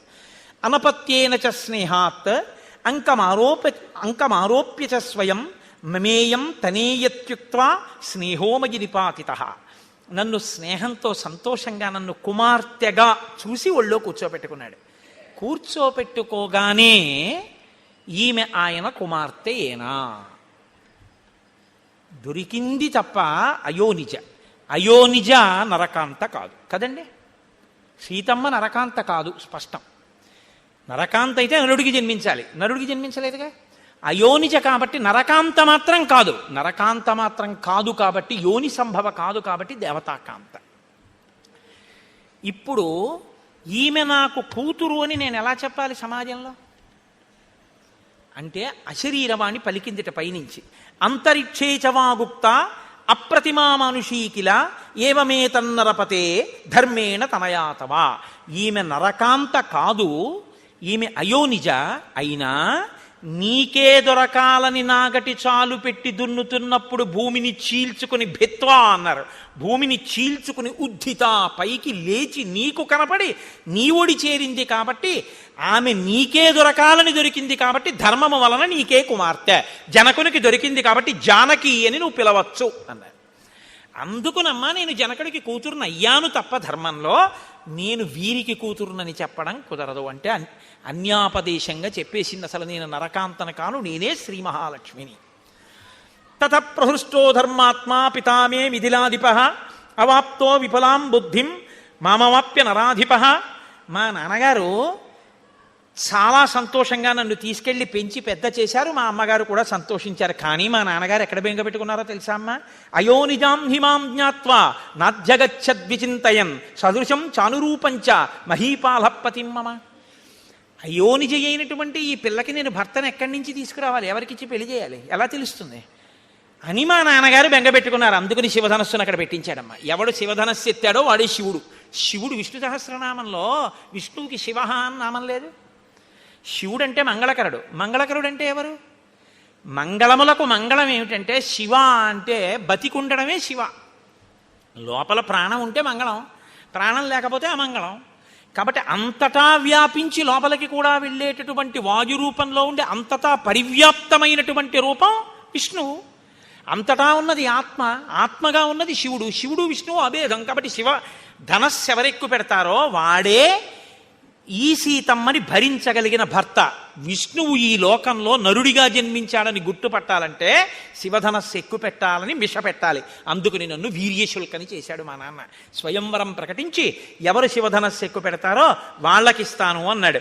మహాయజ్ఞే తదా తస్య వరుణేన మహాత్మన దత్తం ధనుర్వరం ప్రీత్య తూణీచ అక్షయ సాయకౌ. వరుణుడు ఇచ్చినటువంటి ఆ అక్షయబాణ తూణీరములు శివధనస్సు మా ఇంట్లో ఉన్నాయి కాబట్టి ధనస్సు ఎక్కువ పెట్టిన వాడికి ఇస్తాను అన్నాడు. కానీ అమ్మ ఏమైందో తెలుసా? రామచంద్రమూర్తి వచ్చారు ఒకప్పుడు. వచ్చి ఈ శివధనస్సుని ఎక్కుపెట్టాడు. అప్పటికి లోకంలో కొన్ని కోట్ల మంది నన్ను భార్యని చేసుకోవాలని చూస్తున్నారు. ఎవరూ శివధనస్సుని ఎక్కుపెట్టలేదు, నేను ఎవరికి భార్యని కాలేదు. ఇప్పుడు రాముడు శివధనస్సు ఎక్కుపెడితే నన్ను ఇస్తానని మా నాన్నగారు అన్నారు. కాబట్టి రాముడు ఎంత సంతోషించాలి, యవ్వనంలో ఉన్న యువకుడైన రాముడు. అందులో సీతమ్మ స్వరూపం అంటే మాటలా జగదేక సుందరి ఆ తల్లి. అటువంటి తల్లిని తతోహం తత్ర రామాయ పిత్రా సత్యాభిసంధిన నిశ్చితా దాతుముద్యమ్య జలభాజనముత్తమం. శివధనుర్భంగం జరగగానే పిల్లనిచ్చేస్తానని మా నాన్నగారు ఒక స్వర్ణ కలశంలో నీళ్లు పట్టుకొని గబగబా వచ్చారు, నన్ను తీసుకొచ్చారు. సీత నిన్ను కన్యాదానం చేసేస్తున్నాను రాముడికి అన్నారు. అప్పుడు రాముడు ఏమన్నాడో తెలుసా అమ్మా? ఇవ్వడానికి నువ్వెవరు, పుచ్చుకోవడానికి నేనెవరు? మా గురువు గారు విశ్వామిత్రుడు ధనస్సు ఎక్కువ పెట్టమన్నారు, ఎక్కువ పెట్టాను. నువ్వు ఎవరైనా ఎక్కువ పెడితే ఎక్కువ పెట్టండి అన్నావు, క్షత్రియుణ్ణి కాబట్టి ఎక్కువ పెట్టాను. ఇక పిల్లనివ్వడం అంటావా? నువ్వు ఇస్తానన్నావు కానీ పుచ్చుకోవడానికి నేను ఒప్పుకోవద్దు. అది పుచ్చుకోవడానికి వస్తువు కాదు పిల్ల. ఇప్పుడు నేను పుచ్చుకున్న తర్వాత నా భార్య అవుతుంది. నా భార్య అయితే దశరథ మహారాజు గారికి కోడలవుతుంది. కోడలైతే ఆ వంశ గౌరవాన్ని నిర్ణయిస్తుంది. కాబట్టి వంశగౌరవాన్ని నిర్ణయించేటటువంటి కోడల స్థానంలో కూర్చోవలసిన వ్యక్తిని నిర్ణయించే అధికారం మా నాన్నగారిది. అంతేగాని ఇవ్వడానికి మీరెవరు, పుచ్చుకోవడానికి నేనెవరు? మా నాన్నగారికి చెప్పండి, ఆయన వచ్చి చూసి రామా ఈ పిల్ల పెళ్ళలో తాళి కట్టు అంటే అప్పుడు కడతా, అప్పుడు పుచ్చుకుంటా పాణిగ్రహణం అన్నాడు మా ఆయన. దీయమానాం నతు తదా ప్రతిజగ్రాహ రాఘవ అవిజ్ఞాయ పితుశ్చందం అయోధ్యాధిపతే ప్రభో. మా తండ్రి అయోధ్యాధిపతి దశరథుడు ఉన్నాడు, ఆయన కబురు చేయండి, ఆయన ఒప్పుకుంటే చేసుకుంటానన్నాడు మా ఆయన. ఇంకో ఆడదైతే ఇంత అందగత్తెని శివధనుర్భంగం అయింది, అయినా కూడా మా ఆయన మీనమేషాలు లెక్కెట్టాడు. వాళ్ళ నాన్నని అడుగుతానన్నాడు, ఈ పిచ్చి ప్రేమే కొంప ముంచింది, వరాలు ఇచ్చానని అరణ్యాలుగా పంపించాడు. మా ఆయనకి ఇప్పటికి బుద్ధి రాలేదు, ఇంకా నాన్న కూర్చెట్టుంది. సీతమ్మంది ఇప్పుడు కాదు, అప్పటి నుంచి మా ఆయనకి తండ్రి అంటే అంత ప్రేమ. పితృభక్తి పరాయణుడైనటువంటి భర్త నాకు దొరికినందుకు నేను గర్వపడిపోతున్నానమ్మా. ఈ కథ నీకొక్కదానికే చెప్పానమ్మా అంది సీతమ్మ. ఇది బాలకాండలో చెప్పలేదు మహర్షి. ఎందుకు చెప్పలేదంటే ఎక్కడ ఏ సమున్నత పాత్రకి చెప్పించాలో ఆ పాత్రకి చెప్పించాలి సీతమ్మతో. అనసూయమ్మ దొరికే వరకు ఈ కళ్యాణఘట్ట రహస్యాన్ని సీతమ్మ నోటి వెంట మహర్షి ఎవ్వరికి చెప్పించాల. అనసూయమ్మ కనపడ్డాక అనసూయమ్మకి చెప్పించారు. అంటే ఆవిడ వైభవం ఎంత గొప్పదో, అటువంటి అత్రి అనసూయమ్మ సంతానంలో పుట్టేటట్టుగా ఆత్రేయ గోత్రంలో పుట్టినవారు ఎంత అదృష్టవంతులో మీరు ఆలోచించెదరుగాక. కాబట్టి అలా అమ్మా మా వివాహమైంది అన్న తర్వాత ఆ వస్త్రాలు కట్టుకుంది. తల్లి ఎంతో సంతోషించింది. ఆనాడు అందరూ ఆనందపడ్డారు. ఆ రాత్రి అక్కడ నిద్ర చేశారు. మరునాడు ఉదయం అత్రి మహర్షి యొక్క అనుమతి తీసుకుని సీతారాములు లక్ష్మణ సహితుడై దట్టమైనటువంటి అరణ్యంలోకి ప్రవేశించి తమ ప్రయాణాన్ని ప్రారంభించారు. అందరూ ఎంతో సంతోషంగా ఉన్నారు అన్న మంగళకర వాక్కు దగ్గర అయోధ్యకాండని పూర్తి చేసి రేపటి సాయంకాలం అరణ్యకాండ ప్రవచనాన్ని ప్రారంభం చేస్తారు. ఎంత గొప్ప గొప్ప మహర్షులు! ఇక అరణ్యకాండే మహర్షి అలా రచన చేశారు. ఇప్పుడు అనసూయా స్వరూపంగా ఆసనం వేయండి అయ్యా, కుర్చీ వేయండి. కుర్చీ వేస్తే పాద ప్రక్షాళనకి పాత్ర పెట్టచ్చు. మీరు చక్కగా గమనించండి. ఇప్పుడు అనసూయాస్వరూపంగా తల్లిని తీసుకొచ్చి ఆ కుర్చీలో కూర్చోపెట్టి సువాసిని పూజ యందు ఒక నియమం ఉంది. సువాసిని పూజ ఎప్పుడు పూర్తవుతుంది అని అడిగారు. సువాసిని పూజ పూర్తవ్వాలి అంటే జటాబంధనం వెయ్యాలి. జటాబంధనము అంటే జుత్తు ఇలా విడిపోయి ఉండకూడదు. జటగా ఉన్నటువంటి జుత్తుకి ఇప్పటి రోజుల్లో అయితే దాన్ని ఏమిటంటారు, ఇలా పెట్టే రబ్బర్ బ్యాండ్ అంటారే, అలా ఉన్నదాంతో ఆ జుత్తు కట్టాలి. ఆ జుత్తు కట్టడం గొప్ప పూజ శాస్త్రంలో. కాబట్టి ఇప్పుడు ఆ తల్లి అనసూయమ్మగా కూర్చోవడానికి యోగ్యురాలైన తల్లి, లేదా ఆమె అనసూయమ్మ ఒక ఘనాపాఠి గారి యొక్క ధర్మపత్ని, ఆ తల్లి విచ్చేశారు. ఆవిడ్ని తీసుకొచ్చి చక్కగా ఆ పూజ చేయిస్తారు. ఆవిడికి అంగరాగములు రాస్తారు, అంటే ఆవిడికి కూడా పౌడరు మొదలైనవి రాస్తారు. చక్కగా బొట్టు ఉంచుతారు, కాటుకు ఉంచుతారు. ప్రత్యక్ష నివేదన మంత్రంతో ఆవిడ చేతిలో పళ్ళు పెడతారు. ఆవిడ తింటారు. ఆవిడికి తాంబూలం ఇస్తారు. తాంబూలం చాలా గొప్ప సూచన ఐదోతనానికి. అందుకే శంకరాచార్యులు వారు సౌందర్యలహరిలో తాంబూలం మీద శ్లోకాలే చేసేసారు ఆయన. రణీజిత్వా దైత్యానపహృత శిరస్త్రై కవచిభి అంటూను. అందుకని ఆ తాంబూలం వేసుకుంటారు. ఆ జటాబంధనం పెడతారు, పువ్వులు పెడతారు. ఆవిడ కాళ్ళు కడుగుతారు, కాళ్ళు తుడుస్తారు. తర్వాత చక్కగా ఆవిడికి ఆ పాదములకు పారాణి పెడతారు. అప్పుడు ఆవిడికి పూజ చేస్తారు. అవన్నీ మీ అందరూ చూసి ఆనాడు సీతమ్మ ఎంతటి అనుగ్రహాన్ని పొందిందో మీ అందరూ కూడా అటువంటి అనుగ్రహాన్ని పొందండి. మనకి శాస్త్రంలో నియమం ఏమిటో తెలుసా అండి? 2 కారణముల చేత నాకు అక్కర్లేదు ఈ ఫలితాన్ని అని విడిచిపెట్టేసుకుంటారు. నాకు అక్కర్లేదండి ఇది చూసిన ఫలితం, దీన్ని నేను అంత చూడవలసిన విషయంగా భావించట్లేదు, ఆవిడంత పూజనీయురాలు కాదు, అనసూయమ్మని పూజించాలా, మేము అవమానిస్తాం అనాలంటే 2 పద్ధతులు చెప్తారు. ఒకటి, భక్తి ఉన్నా పూజ జరుగుతున్నప్పుడు పక్క వాళ్ళతో మాట్లాడితే మీరు ఎంత పుణ్యాన్ని చూసి పొందారో అది పక్క వాళ్ళకి వెళ్ళిపోతుంది. నేను ధర్మశాస్త్రం చెప్తున్నాను, అందుకే పూజలో మాట్లాడరు, కారణం అదే, పక్క వాళ్ళకి వెళ్ళిపోతుంది. 2, అటువంటి గొప్ప పూజ జరుగుతున్నప్పుడు నిలబడి ఉంటే అవమానించినట్టు లెక్క. అందుకే సభలో నిలబడరు. మీరు చూడండి, ప్రభువు సభ తీర్చి ఉంటే ఎక్కడ ఉచితమైన ఆసనములను అలంకరించిరి అంటారు. ఇక్కడ కూర్చోవడమా ఇక్కడ కూర్చోకపోవడమా అని ఉండదు, కూర్చుండిపోతారు తప్ప నిలబడి ఉండకూడదు. ఇది విన్నాక కూడా నిలబడితే దాని అర్థం ఏమిటనుకోవాలి నేను? అంటే అనసూయమ్మ పూజ పట్ల మాకు ఆ గౌరవం లేదయా నువ్వు చెప్తున్నావు కానీ అని వారు అంటున్నారని నేను గుర్తించవలసి ఉంటుంది. అలాంటి వారు ఈ సభలో ఉన్నారని నేను అనుకోవట్లేదు. కాబట్టి చోటు లేకపోతే వాళ్ళు ముందుకొచ్చి కూర్చోవడానికి అవకాశం ఇచ్చినాం.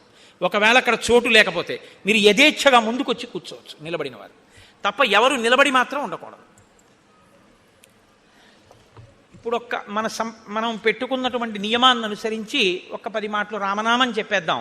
ఈలోగా తల్లిని తీసుకుని వస్తారు. ఏరండి ఆ తల్లి ఏరి?